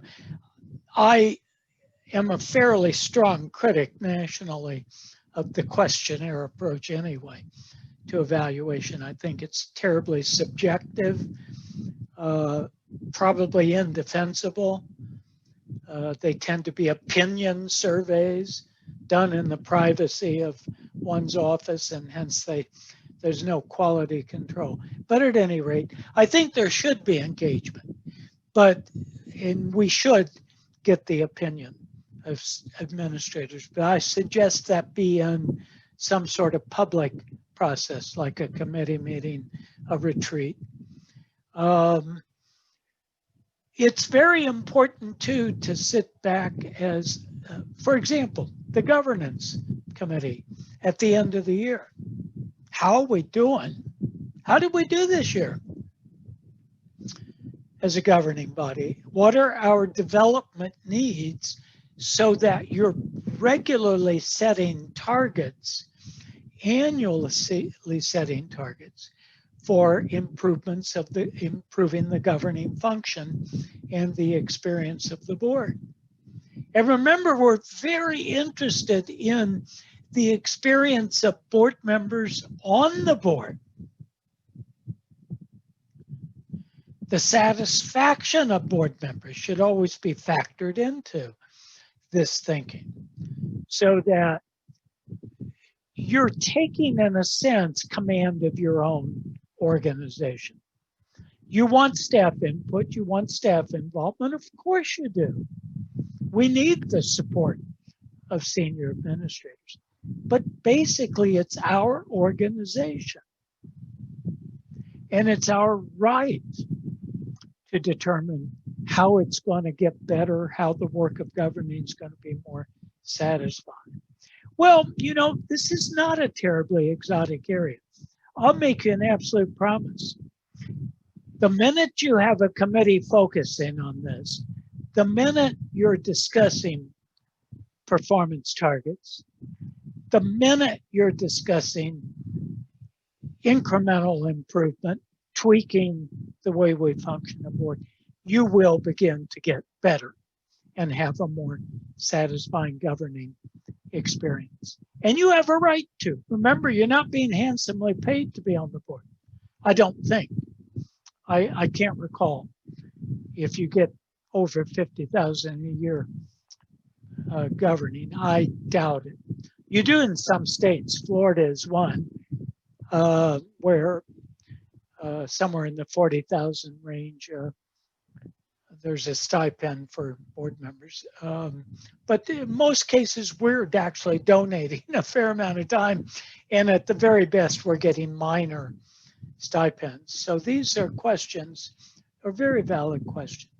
So think about, and when we come together, again, in a retreat setting, we're literally going to map out the ingredients of an evaluation program. I mean, an orientation program. We're actually going to do that. What we're going to do is a lot of breakout groups, and the breakout groups are going to be brainstorming questions like this and bring it back to the whole group. And we'll be spending enough time to really get into the nitty-gritty. And we'll talk about what an ongoing program would be like. What would be the pieces of the program for keeping skills and knowledge updated? And we'll begin to set targets for ourselves as a board. We're not going to make any decisions, but we'll get into the nitty-gritty of doing this. And we'll actually develop communication guidelines. Can anyone think of some guidelines for interaction and communication that we should set for ourselves? Not guidelines for communication with the superintendent, but our own communication with each other. Anyone think of any guidelines? May I? Yes, please. Okay, before we go on to that point, I want to look back on when you were talking about critical elements of board human resources development. In the past, we've had a couple of board self-evaluations, and they were not very successful. And by I mean not being very successful, the things that came out after the evaluations were looked at and tallied, our board did not do too well on that. We were miles apart. And I'm looking at the part where you were saying design orientation program. And I know some board members, and maybe you're not, that elated over the way the State School Board Association do their orientation. But there are orientation guidelines in place with the State School Board Association where you have, when you go to the workshops and so forth, you're given information on governance and other things dealing with board members. And also at the national, if you're a new board member, there's new board member orientation with the NSBA. But the thing is, you can have all these programs, but how receptive are your board members to these workshops and so forth? In order to learn, you have to attend. Now, it would be good if we, as a board, that we came up with a short orientation for new board members, because next year we're going to have some new members, more than likely. And it would be good because we see what we have missed and what's lacking that we come together as a board with some of the things that we would like to present to the new board members to look forward to. But another thing that you have to consider, you have board members that have ran for the board that have never attended a board meeting. And to actually know what you're getting into and see what you're going to have to be working with down the line, it's to the benefit of the person that's running for the board to come in and sit in and see just what's going on. But to come into a board, get elected to a board, and you haven't actually seen that board in action, you're asking for trouble because you don't know what's going on. Right. And you can't work with the superintendent and his staff if you don't know how to work with the board that you're on. And that goes back to me making the statement, board members come in with personal agendas and already laid out what they want to do, what they're going to change. And they really don't have a guideline, nor do they have any know-how of what's going on, what are we dealing with, what's best for the district, and how can we get a working relationship together instead of coming in, I want this changed, I want that changed. Those are very good observations. I will tell you this. This is an area you must take command of for your own board. Do not assume that it is a state association job to get you ready to govern. That won't cut it. So I really strongly counsel you, and we'll get into this in real detail when we have our day-long meeting together, that you have a committee accountable, that you develop your own program for orientation and training and continuous improvement. It might include sending board members to particular conferences. It could also include you're actually staging your own training sessions. I will tell you one thing. You mentioned, though, self-evaluation. I tend to think the traditional approach is generally ineffective. The idea that a board member sits in her own office, her own study, and in private goes through a questionnaire about how well the board is doing, and we tabulate those questionnaires. In my experience and what I've seen around the country, that does not lead typically to serious board improvement. Very often it's congratulatory, self-congratulatory, or worse, it's totally subjective. Many of the questions, it's not possible to measure. So it's kind of like an opinion survey. How well run are board meetings, things like that. You can't do anything with it. So I counsel a much harder nosed approach. A committee responsible, you have an evaluation session at the end of the year with a lot of participation, and you develop targets for the coming year. Make it a very substantive process. Don't make it just an evaluation, a questionnaire. Any other comments here before we hit a subject I know you're going to want to get into, and that's committees? Okay. Doug, as we lead into committees, this is Dashi, because I'm taking notes. If I'm hearing you correctly and marrying what Board Member Brown just said, we have in the past done board evaluations, which may or may not yielded the outcome that we anticipated. I think if I'm listening to both of you, we may need to create an entirely different committee, just a governance committee, which includes self-evaluation and some other things. And I may be jumping ahead, but as I'm listening, I think that may be something we would want to consider.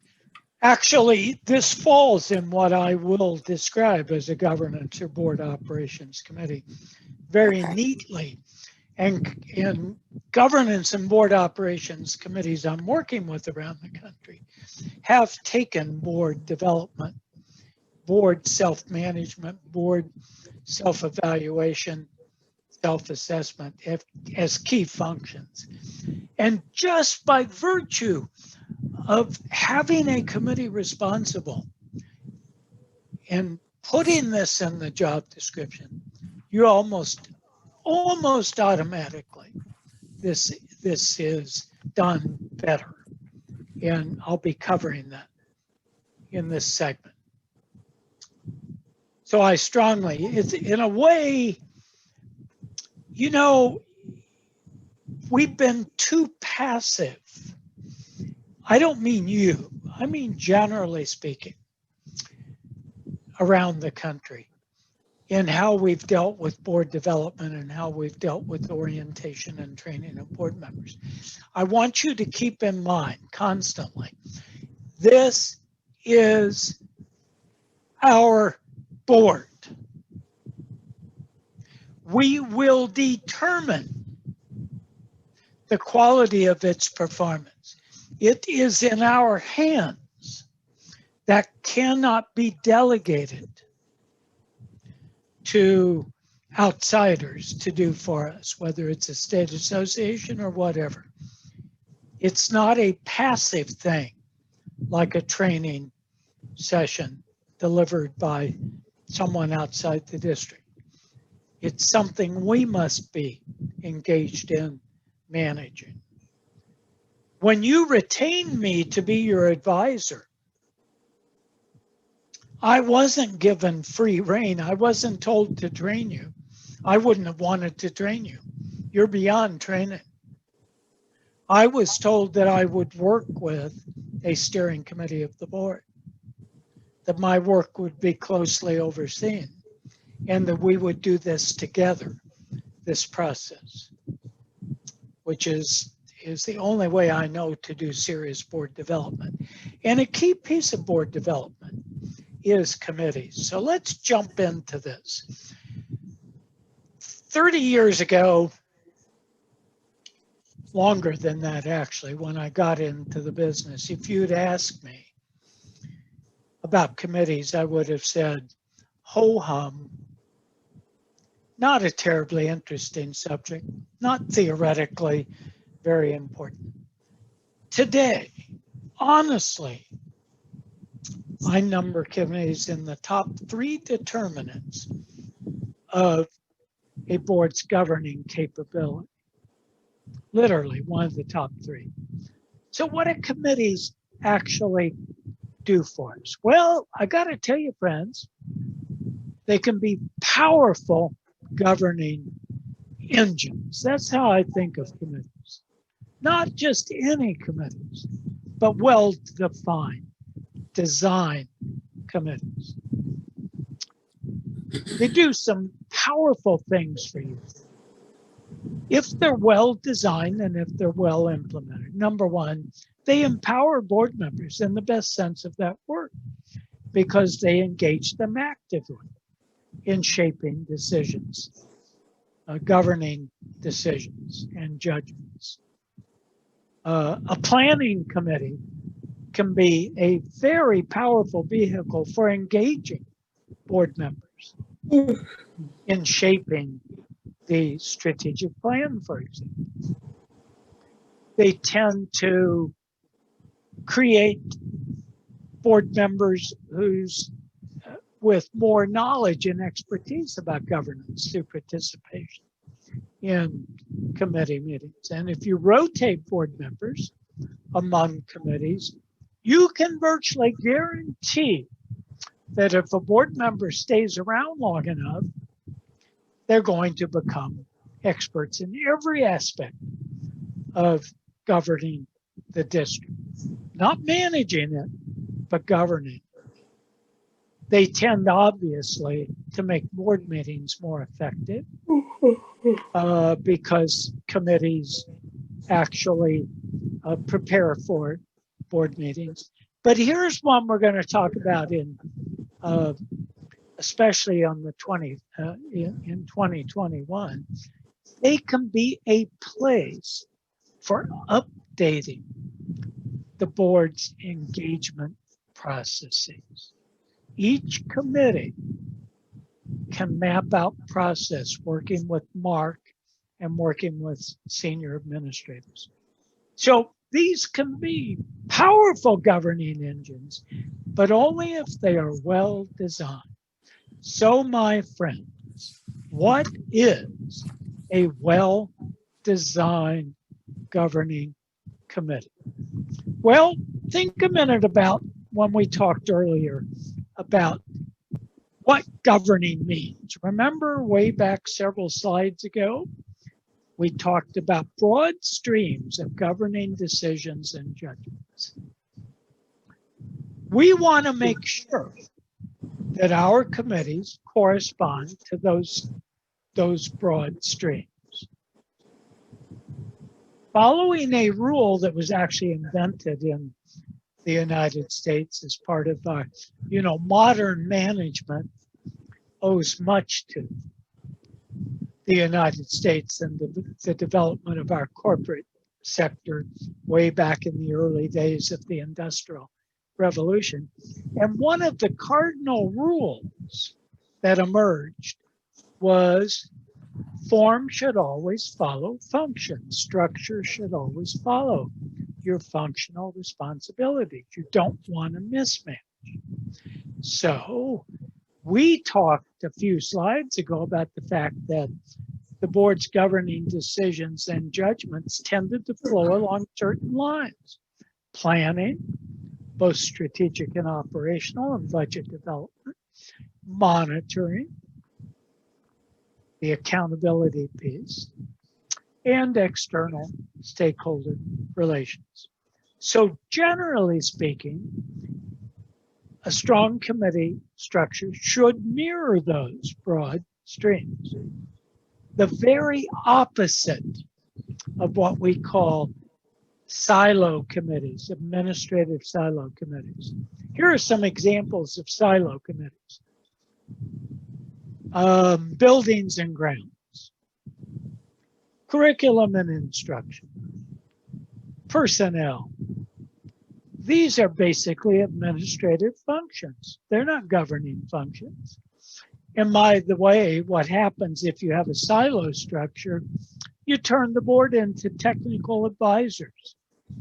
You take away much of its influence.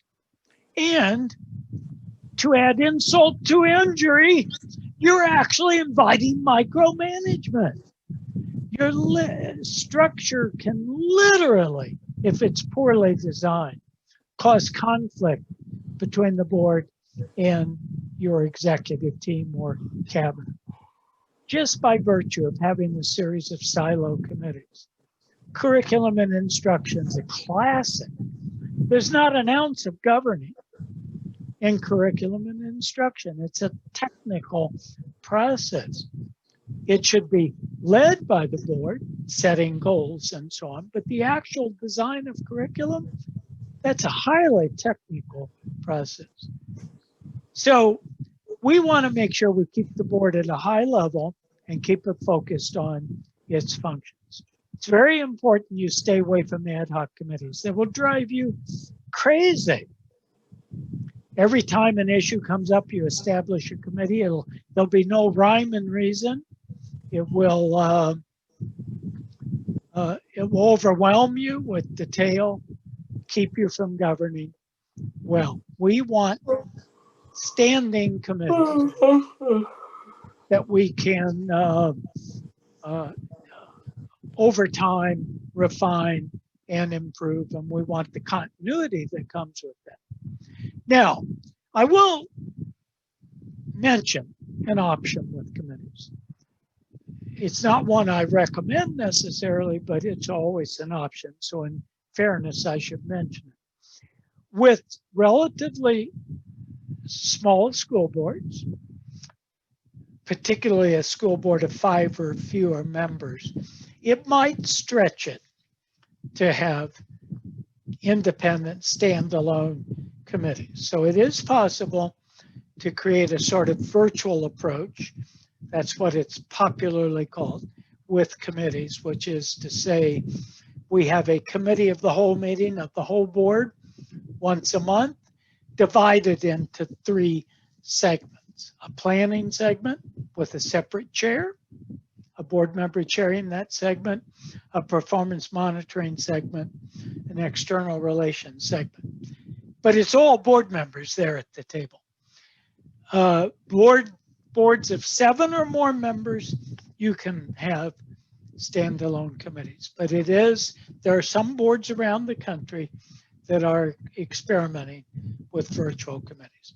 So basically what we want to do with the committee structure is make sure it fits the stream of decisions and judgments that we make as a board. Here's the way it looks as a graphic. The board, each committee of the board up here, these broad streams, corresponds to a stream, and each stream cuts across everything being done in the district. The planning committee of a board deals with all district planning for all units of the district, from strategy through the annual budget. The performance monitoring committee is responsible for overseeing the monitoring of everything we do. All silos are being monitored, and ditto for external stakeholder relations. There in that one graphic, you have the recipe to a very effective, powerful committee structure. Not at the expense of the superintendent, but in partnership with the superintendent and cabinet. There you have it. That's it. If we chop the board up into silos, committees like curriculum, human resources, narrow function like finance, we guarantee that it will not be a strong governing board. But there will be tremendous amount of dabbling in administrative affairs, or what we call micromanagement. Now, there's a picture of a modern board. I don't care about the specific titles of each committee and so on, but there you have the principle. You've got governance overseeing the board's operations. You've got planning, monitoring, external relations. This particular structure, whether you change the names a bit or whatnot, I don't care. I'm not big on semantics. But this covers everything that a strong board does. Now, be careful here. The planning committee doesn't do the planning for the district. Obviously, we have a very capable superintendent and executive team called the cabinet to do detailed planning work. The planning committee oversees the planning process, is responsible for helping design it, reviews planning products as they're produced, and brings them to the board. Okay, so we're not talking about doing the hands-on work, but we're talking about overseeing it and reviewing critical products. Performance Monitoring Committee is not actually producing performance reports, God forbid, but it is working with Mark and his team to determine what reports we should be getting and what they should look like, and is assessing those reports and reporting back to the board. So external relations mirrors this. It's overseeing the board's participation in that function. I can't tell you how important this is, friends. It's almost, of all things we will do together, this is probably the closest to a declaration of independence for a board, is having a modern committee structure. Now, I've already mentioned the Board Operations Committee. It's a key piece of this, and you saw it on the chart. If you go back, you'll see it. It typically is headed by your board president. It typically consists of other standing committee chairs, and the superintendent has to be at the table. And it really is a committee on board operations. So it's kind of overseeing the board's work, overseeing committee work, dealing with any problems, like if a committee can't get attendance, if the committee's having serious attendance problems, we want the board operations or governance committee to talk about that, talk about why we're having problems. If staff work is not up to snuff, staff support for a committee, we want to talk about that at the board ops committee meeting. And so this is, by having the committee, we're actually consciously managing the committee process with our committee chairs at the table. Now, there are some things you can do, and we'll talk about this very extensively in our 2021 session. But there are some things that have proved, they're kind of tricks of the trade, to be very powerful in terms of committee capacity building. Number one, welcome to the board. Here's your committee assignment. Every member of the board is given a committee assignment. It's usually determined by the board president, but quite often the governance committee of the board works with the board president to make those new committee assignments. But every board member is on a committee. There are no exceptions. It's one of our rules of the game. It's a policy we've set. And only one committee, by the way, volunteers, part-time people on a board cannot serve on multiple committees successfully. It's guaranteed to stretch them too thin, to be unsatisfying, to be unproductive.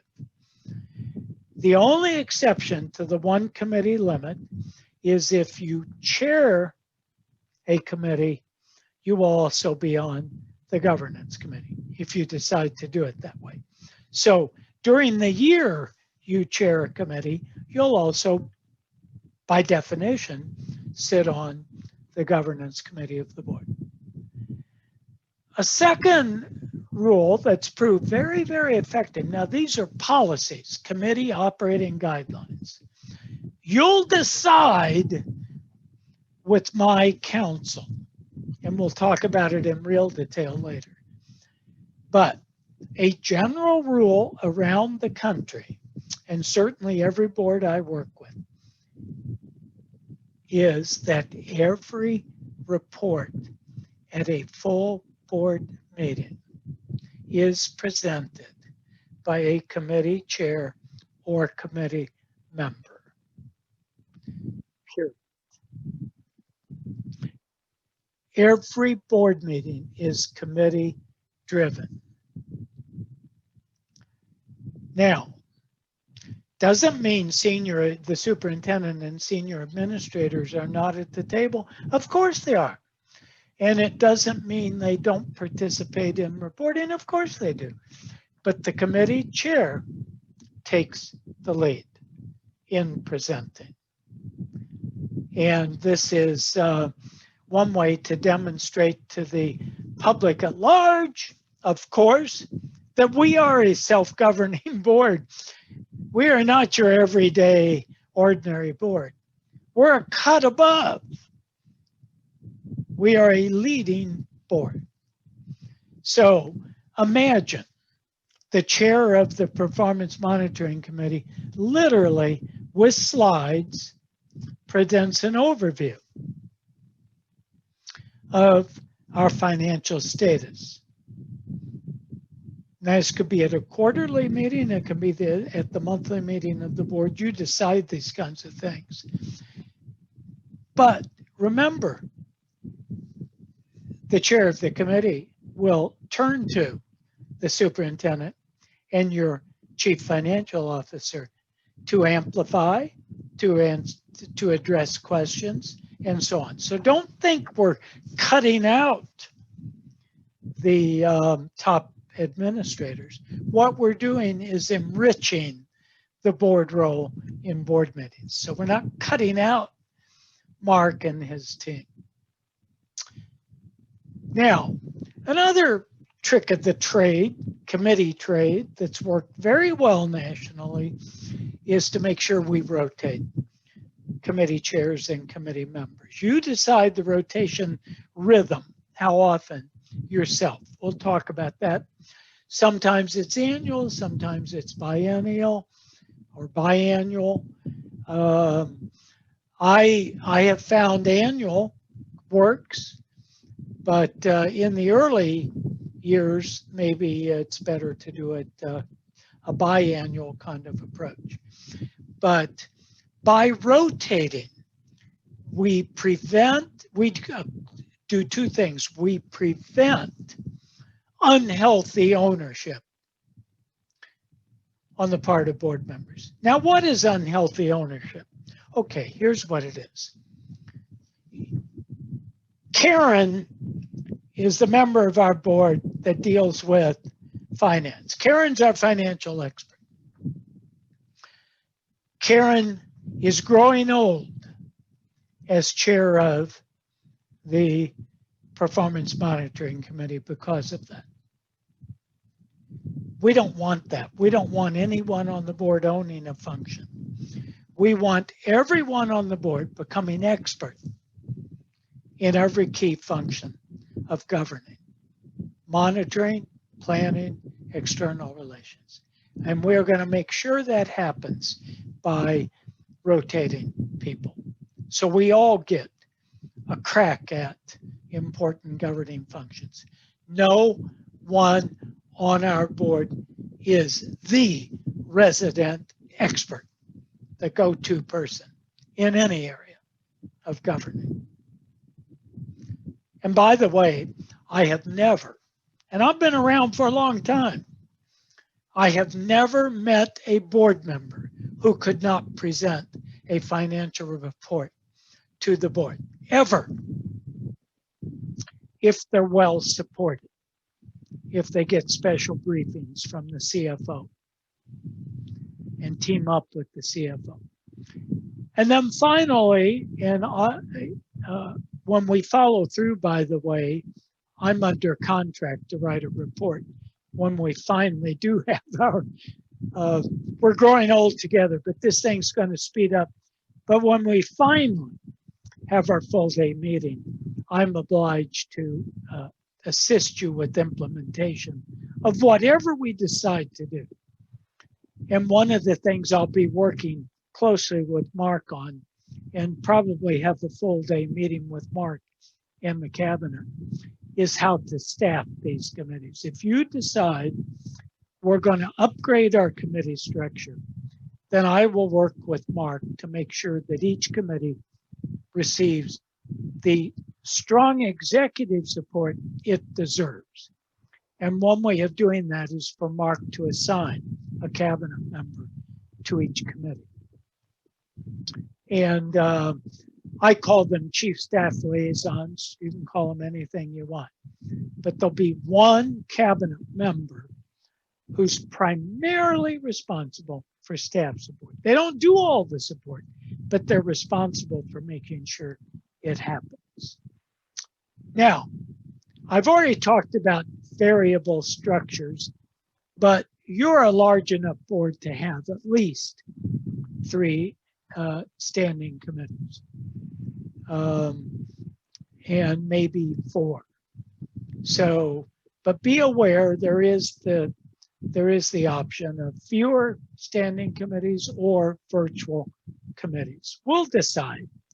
We don't have to rush to judgment. But I want to close this segment by sharing with you something that has emerged in recent years, which I find very, very powerful in terms of committee function. It is now recognized pretty widely that committees play two roles. Number one, the obvious role, get ready for board meetings and be a place we can help shape the governing products that come to the board. So when we have an updated strategic plan, the planning committee has made sure the board members are engaged in shaping that plan, in attending work sessions, and they presented at the board meeting. But here's something that until recent years has been neglected, and now it's getting the attention it deserves. Each committee can be a place to work with your superintendent in designing process for board engagement. So we're not just thumbing through finished documents. And so the planning committee would actually have a conversation with Mark, probably at the end of the fiscal year before you start a new year. Committee sits down and talks with the superintendent. You know, I think we need a third work session hosted by the planning committee when we're developing the budget next year for the following year. So during the budget, we think we ought to tweak the budget process so that there are 3 work sessions. They'll be hosted by the planning committee. Let's brainstorm the agendas. What kinds of information should come to these sessions? What kind of agenda we would have? This is the kind of thing you can do in your committees. The performance monitoring committee, I promise you, can sit down with Mark at the end of the current year, looking ahead to the next fiscal year, and we can determine how we tweak our reporting to the board to make it more effective. We can talk about new graphics. We can talk about different kinds of information than we've presented in the past. Now, the governing process design has 2 aims. So when in committee, you get engaged in designing process, there are going to be 2 things you're going to be concerned with. Number 1, we actually get good judgments and decisions from the process. So we want to make sure that the process for developing the budget actually produces a well-constructed budget. That's a bottom line concern. We've got to make sure it's the kind of balanced budget that is constructed in a technically sound way. If you decide you want it to be a public information tool, you've got to make sure that the budget does that well. And many boards are doing that, by the way, making budget a powerful public information tool. But there's the second thing we've been talking about, and that is board engagement. That's how we turn board members into knowledgeable and satisfied owners of the work they're doing. So it's not just that we're producing sound governing products, decisions, and judgments. In the process of doing that, we actually are turning board members into real owners. We are making the work meaningful. So these are the keys to effective committees. And here are some things you want to think about, especially as we approach our work together in early, I'm hoping January, February at the latest, 2021, when we do our day-long session. Think about what barriers there might be to upgrading our committee structure. There might not be any, but it's worth thinking about. What's a common barrier? Can you think of one? A common barrier to implementing a new committee of any kind? Just what would you expect would be a common barrier? Well, Doug, this is Sonia, and I don't know if this goes in here or would come someplace else. When you were talking about the different committees, I know in the past we've had issues where board members have wanted to be on multiple committees, and we've just kind of allowed it to happen. And I guess I wonder, when you talk about putting together the core group, which I think is a great idea, I just wonder, with this group, it seems like there's not a lot of trust, even just with normal committees. Everyone goes to every committee meeting. And so I just wonder, how do we make it so that that group can do the work that they need to do without everyone feeling like they're being, I guess, managed in a sense from that group? Oh, it's a very good question. Not easily. If trust is a big issue, that adds up. And we'll find out more about that when we have our retreat. But if trust emerges as a big issue, then we have to build in some ways of dealing with that. One way is to make sure that that all committee meetings are public, and they should be, by the way, whether the law requires it or not. You want transparency in governance. I got to tell you that. And seriously, even if the state law didn't require you to post committee meetings, post them anyway. You won't have a majority of the board, so you probably don't have to post committee meetings since you don't have a quorum. Now, if all board members attend, by law, you're going to be posting committee meetings because the whole board's there. Doug, all of our committee meetings are public and posted publicly 24 hours in advance. And I recommend that. Second, make clear that any board member is welcome to attend.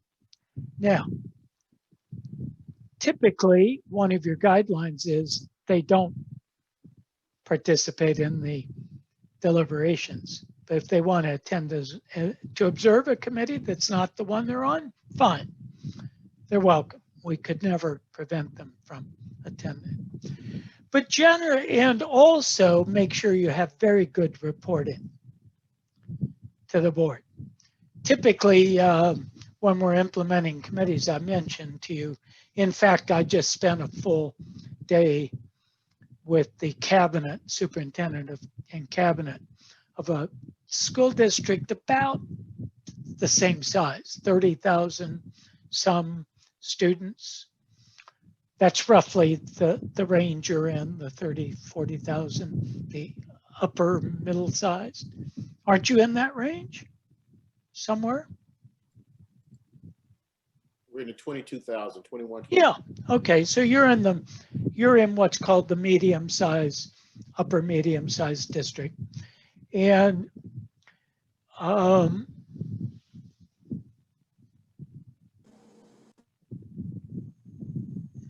I lost the point I was making. That's a senior moment.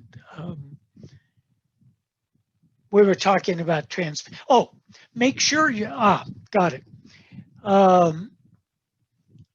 Make sure that your reporting from the committee to the board is very, very good.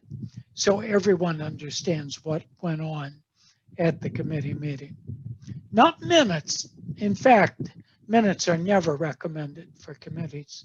Not literal, she said, he said minutes. That's a waste of money and time. But a good report that captures the pros and cons that were discussed with major decisions being recommended and whatnot. So those are ways of dealing with distrust. And over time, as you get better at it, the distrust tends to go down. Another barrier, by the way, that's very common is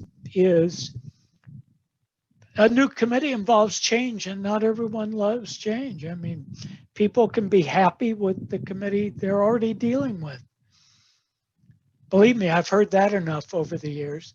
So you want to make sure you take the time to get people well oriented to the new committees. That's another strategy. You want to think a lot about what attributes you're looking for in at least the first round of committee chairs. So when you're launching new committees, it's very important that the initial committee chairs are in a very good position to help that committee succeed. It's a brand new committee. It doesn't have a lot of credibility. There's no experience with that committee. Then we're depending on the committee chair to help with that. So give me an example. Let's say the planning committee, a new planning committee of the board.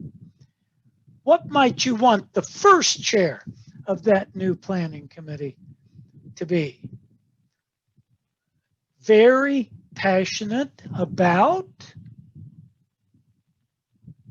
what function? New chair of the planning committee. The budget. Budget, or generally planning, right? In other words, it won't matter much later, but when we launch a new committee structure, it'll matter a lot because it's brand new. So if you chose if you chose a chair, the first chair of the planning committee, if you chose a chair who has no interest in planning, doesn't feel much passion about it. Not everyone loves planning, by the way. Then you've actually set back that committee. You've made it more difficult to implement that new committee. Just the same as if you're launching a new performance monitoring committee. You would not want your first chair to be a person who hates numbers. And not everyone loves numbers, right? Some people do. I'm a person who doesn't naturally love numbers. I'm one of those classic people who much preferred courses in philosophy and history in college over things like physics and mathematics. Now, I'm not saying that's good. I'm just saying that people are different. And so we want to pay attention to the assignment of committee chairs. And then we want to also think, how do we make sure committee chairs succeed in leading committee deliberations? What's one thing we could do to make sure a committee chair succeeds? A new committee chair especially.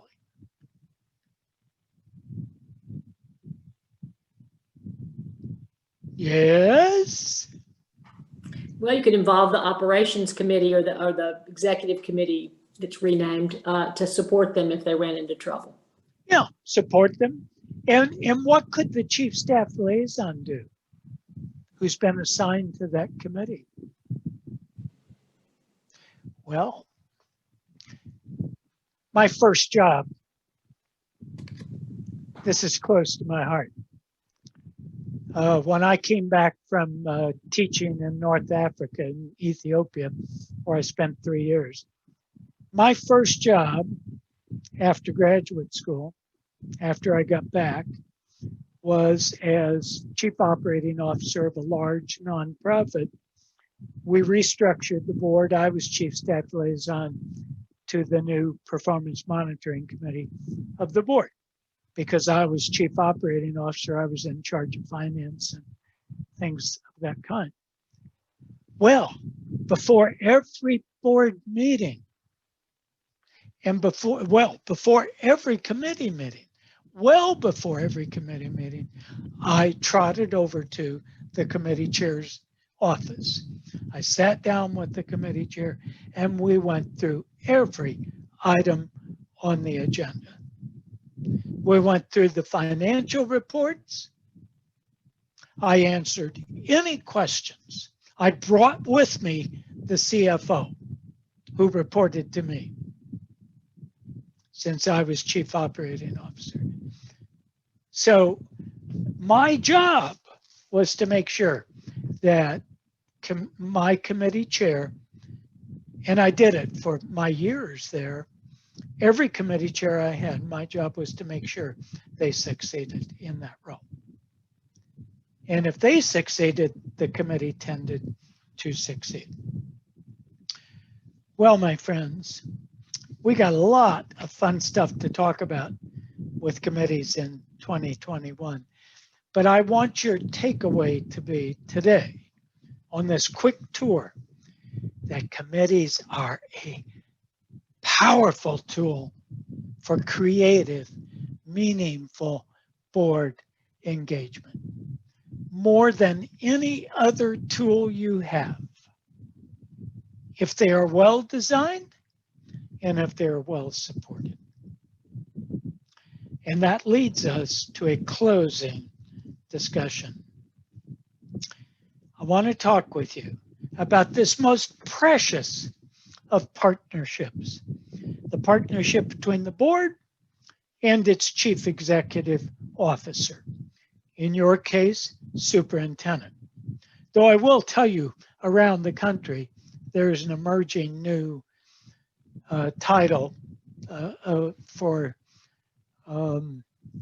school district chief executives, and that is chief executive officer, which is a considerably more accurate title for the top person.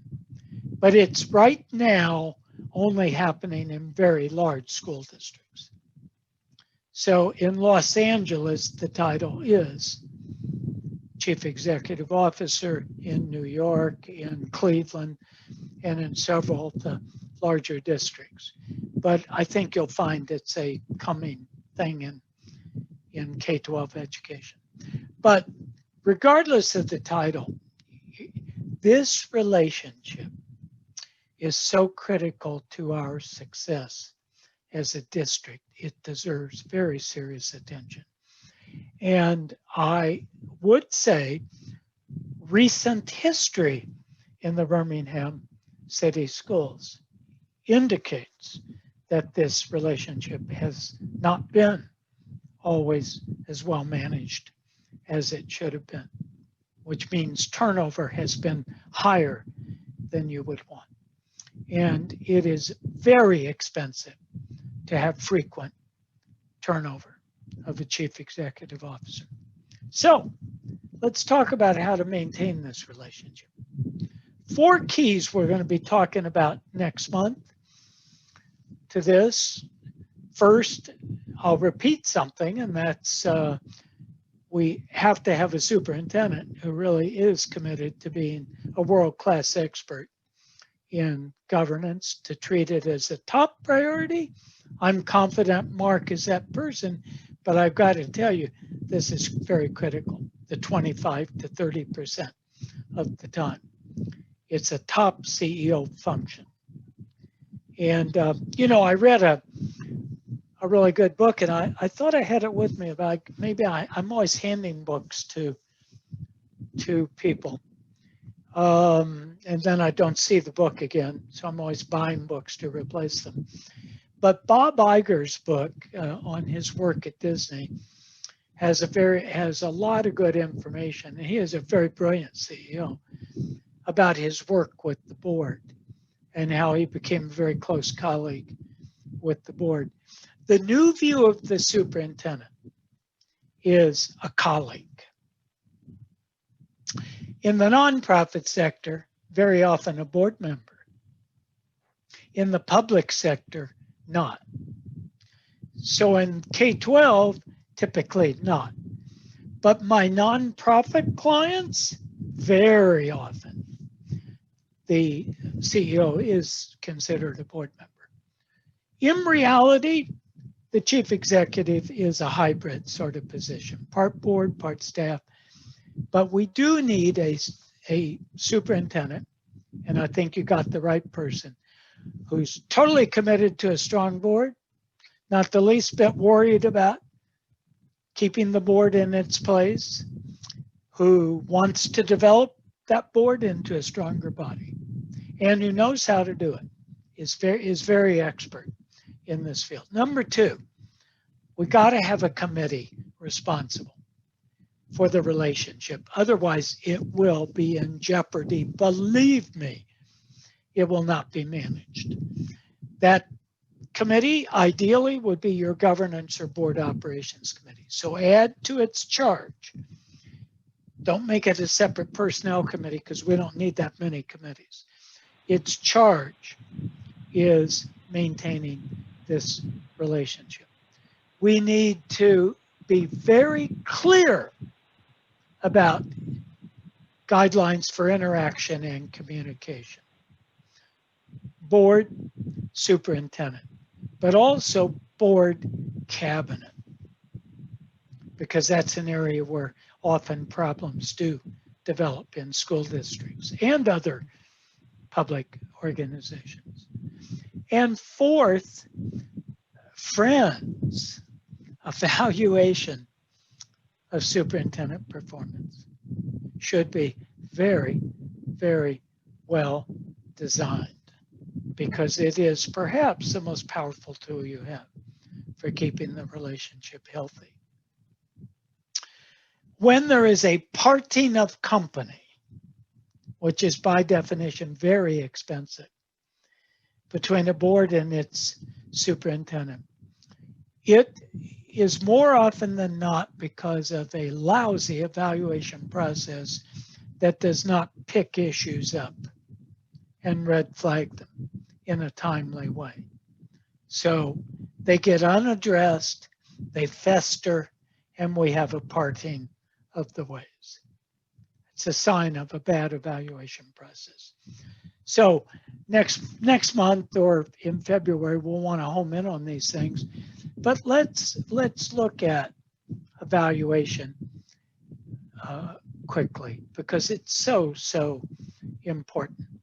And next month, we're actually going to develop communication and interaction guidelines.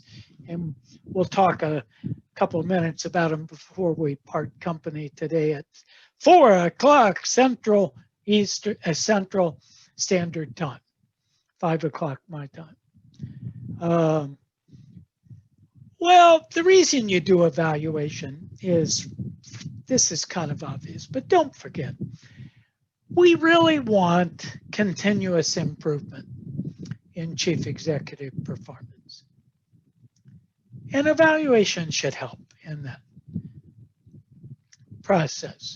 We do not want to part company. We want a stable relationship, right?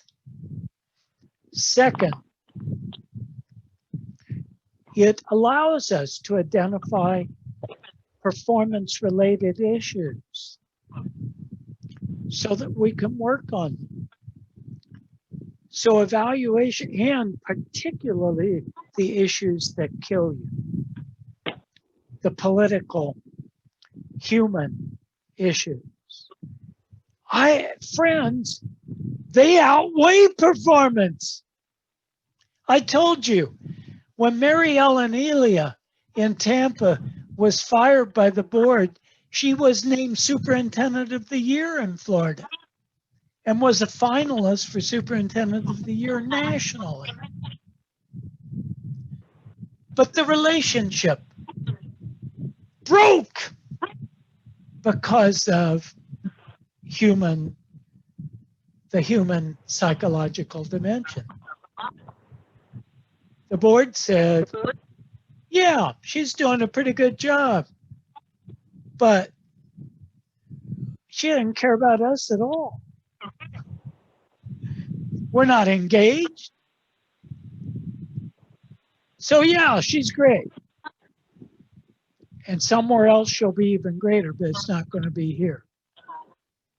And so we want to make sure we're capturing all aspects of this very, very important relationship. So, a sound evaluation process. What do you want to look like? Just quickly. Number one, a committee should do it. Doesn't mean the whole board's not involved, but a committee should take the lead and be responsible for reaching agreement with the superintendent on the process itself. You should be talking about it. Number two, it should be annual. Should be formal too. And most of it should have the superintendent present. It's a collaborative process. A lot of time around the table. The next one is really technical, but very critical. You want a process that is outcomes focused, which means you're measuring something. It can't be functional excellence. Now, I mean this very, very seriously. We don't really care whether our superintendent is a world-class financial planner. We don't honestly care whether our superintendent is the most accomplished speaker in the world. We do not care, or at least we can't measure, how effective our superintendent is at supervision of cabinet members. We can't even evaluate the superintendent in terms generally of how good a judge is of cabinet member performance. All those general functional things tend to lead you nowhere if that's the way you structure your evaluation. What we care about is what every other organization in the world cares about with the CEO. We care that the district achieves its educational goals or not. And we care that the district achieves the other kinds of goals that that can be measured. We care that the superintendent achieves the goals he has set and negotiated with us. So performance objectives, outcomes should be the guideline when we design a process. And there are two kinds of outcomes we're interested in. District-wide outcomes and anything we negotiate specifically with the superintendent as what we call superintendent CEO-centric outcomes. I'll explain that in a minute. There are two tiers of outcomes. Now, here's what I got to warn you about. We've only got about 5 minutes, but I want you to understand. The weakest possible approach to evaluation is a questionnaire given to individual board members, often, I'm sorry to say, by state associations, that are highly subjective, that involve making judgments. They're kind of like opinion surveys. How good is my superintendent at this? How good is my superintendent at that? And blah, blah, blah, blah, blah, blah, blah. You tabulate them.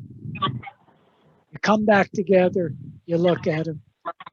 They're by definition too subjective. They aren't based on measuring outcomes. They're based on actually an opinion survey of how good the superintendent is in different functional areas. If you use that sort of evaluation, you are missing the point of evaluation. The reason questionnaires are widespread is because they're frankly quick and cheap. They don't involve serious dialogue, so they're less painful. They can avoid getting into thorny kinds of issues, and hence they leave the relationship in jeopardy. Never use an evaluation questionnaire designed by a third party outside of your district to evaluate your own chief executive officer. Now, I'm going to close. Wish we have more time, but I'm sure you're tired enough and ready for the holidays to begin. But let me say a word about, after this year, I have to tell you, I'm ready for the holidays to begin too. What do I mean by CEO-centric? Well, okay, let's start with district-wide outcomes. At the end of the year, Mark could sit with the governance committee looking forward to the new year and talk about the kinds of educational performance targets he should be held accountable for. We should reach agreement on what those targets are, district-wide. They will typically have come from the annual operational planning and budgeting process, if you've got a good process. If you don't, then we need to do some redesign of process. But generally speaking, part of the annual planning process should be identifying what you want your student achievement targets to be, and other targets you might want to add to the mix. And so that's what we're evaluating Mark on. Now, it doesn't mean there aren't good reasons why something's not achieved. I'm not talking crucifying someone because we don't achieve a target, but at least it gives us something to talk about with our superintendent and understand why a target wasn't achieved. Why a building, for example, is lagging so badly at the end of a year. Why did that happen? What accounted for it? But remember this, there are also certain targets, typically, that a strong chief executive will flag as targets he or she, he in Mark's case, of course, will devote significant individual time and attention to. And we'll negotiate those targets with the board and call them special superintendent performance targets. And what makes all of this powerful is negotiation with the committee. That's why a questionnaire is patently kind of silly. We negotiate targets. So here are some areas where in my work, I've been involved in negotiating targets as a consultant. Board development and support. The end of this year, Mark says to the, now I think if I recall correctly, you're a July 1 fiscal year, July 1 through June 30, no. Or are you October? It's October. It's October, okay. It's either July or October. So at the end of the fiscal year, and you've got a new year beginning, Mark says, look, By the end of the first quarter, the new committee structure will be fully functional, operating. I promise. The top priority. By the second quarter of next year, the board's self-management capacity will be fully developed and functional. In the area of board development and support. That's a very important substantive area. And Mark has some promises to make and keep. And we should talk with him about that because he is our highest paid,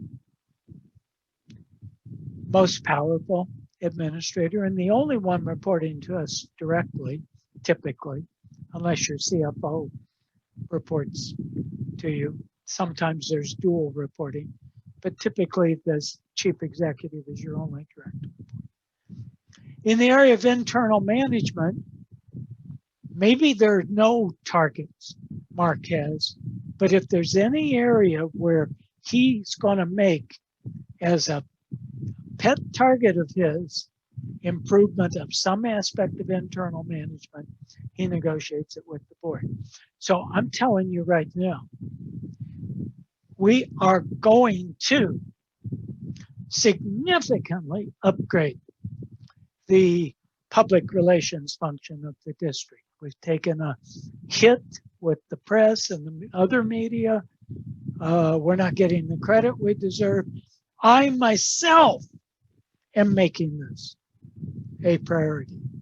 And here are my targets in that area. And it could be revamping the financial management system, whatever. It could be fully implementing a hybrid, in-person, virtual instructional process, an outcome of COVID. And we're going to take that the next step. In the area of educational leadership, Mark might target a failing building.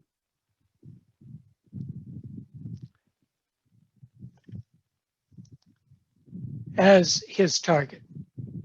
He might target a particular innovation, a new technology that he himself is going to spend significant time spearheading. And then, of course, you've got the question of external relations. I sat with the committee not long ago where the superintendent said, it's a real life district. I never mention names in my work, but the superintendent said, I'm going to play a significant personal role in rebuilding our relationship with the business community. And I'm going to start with the Chamber of Commerce, the main Chamber of Commerce in our district. I will get a seat on the chamber board with your blessing, and I will make it a top priority. And what we do here is add a whole new substantive dimension to evaluation that's very much outcomes focused. We are engaging the board in reaching agreement with the superintendent on what we're gonna measure this coming year.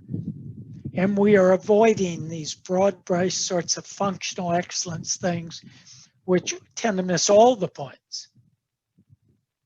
We don't care about functional excellence. We care about outcomes,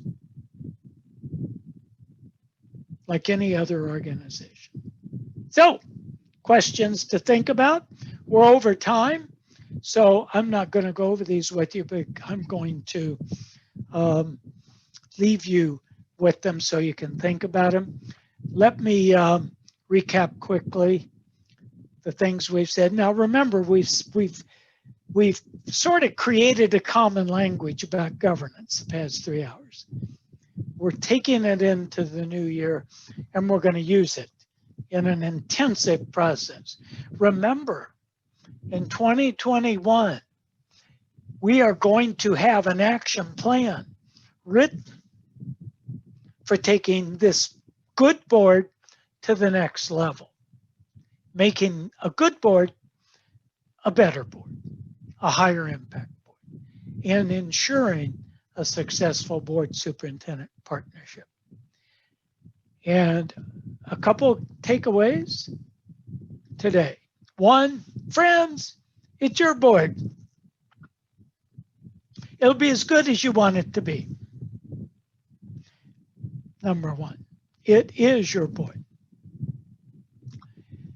You must manage yourself as a governing body with Mark's help, but you must set rules for how you're going to work together and so on, and enforce them. You must set targets and monitor them. We talked a lot about structure. Whoa, very important. If you don't have modern structure, you're fighting constantly to be a stronger board. But you'll kind of lose the battle, frankly, because you don't have a modern committee structure like the one we've talked about. And we've talked about connecting process to structure so that we're engaging board members creatively and meaningfully in shaping governing products. That's what we talked about today. And we ended talking briefly about that most important of relationships we have with our chief executive officer. So on that note, I'm looking forward to seeing you early next year, and we'll have all kinds of fun. We'll have breakout groups. We'll have all kinds of activity going on. We'll be working our way through a major action report. I want to wish you the happiest of holiday seasons. I want to wish you deep satisfaction and rejuvenation. You've earned it. Get some rest, have some fun, celebrate, and let's put 2020 behind us, thank heaven, and move on into a new era. So thank you for taking this quick tour of the ever-shifting, evolving governance terrain, and have a great evening. Once again, happy holidays. And any parting words from anyone before we sign off? Cocktail time is coming, friends. Yeah. I tell you, Doug, I'm going to be brief because Mickey may want to say something, but thank you for the meeting. We appreciate your time. I think we all took away some different ideas that we need to bring together collectively as a board. So thank you. You're most welcome. Thank you for making me part of the team today. Mickey, anything? No, I was just, Dodgy and I were texting a lot during this, and I think both of us, I think this was a great primer for the work that we're going to do at the early part of next year. So I'm glad we had this opportunity to frame it in the way that we did, and I'm excited about it and really appreciate your time and everybody's time today. I know for the staff, some of you are new, and you may be wondering what you've been doing on this 3-hour call, but I hope you see the process we're going on, because I don't think it just runs out when this board ends. I think it hopefully continues into how this board governs itself years and years into the future. So I think this is the beginning of great work, and I appreciate it. Thank you. I actually think, look, friends, you're going to become a teaching board. That's fun. You're not just being taught. You are developing yourself into a board that teaches other boards in your community, and when we're featured at NSBA or AASA, which you will be, and I hope to join you in some of that, you'll be teaching nationally. And that'll give you deep satisfaction, I think, is to help bring your colleagues along in the area of governing. And I know you're all saying to yourself, please stop talking. So Mark, anything final on your end you'd like to share? Doug, the work that we do is for the students in the city of Birmingham, and they need us to be pushing in the same direction. And I thank you for your leadership in this, because I think this gets us moving in the direction for the children in Birmingham City Schools. That's a very good point to close on. Remember, it all is about student achievement. It's about opportunity, access to opportunity. And God knows, as a country, I'm not an expert on Birmingham, but as a country, that is such a serious issue we face. And the education's at the very, forefront of that. So is economic development, by the way, but that's another story that we don't have time to deal with. But the meshing of economic development and education is one of the issues of our time in our country and maybe the world.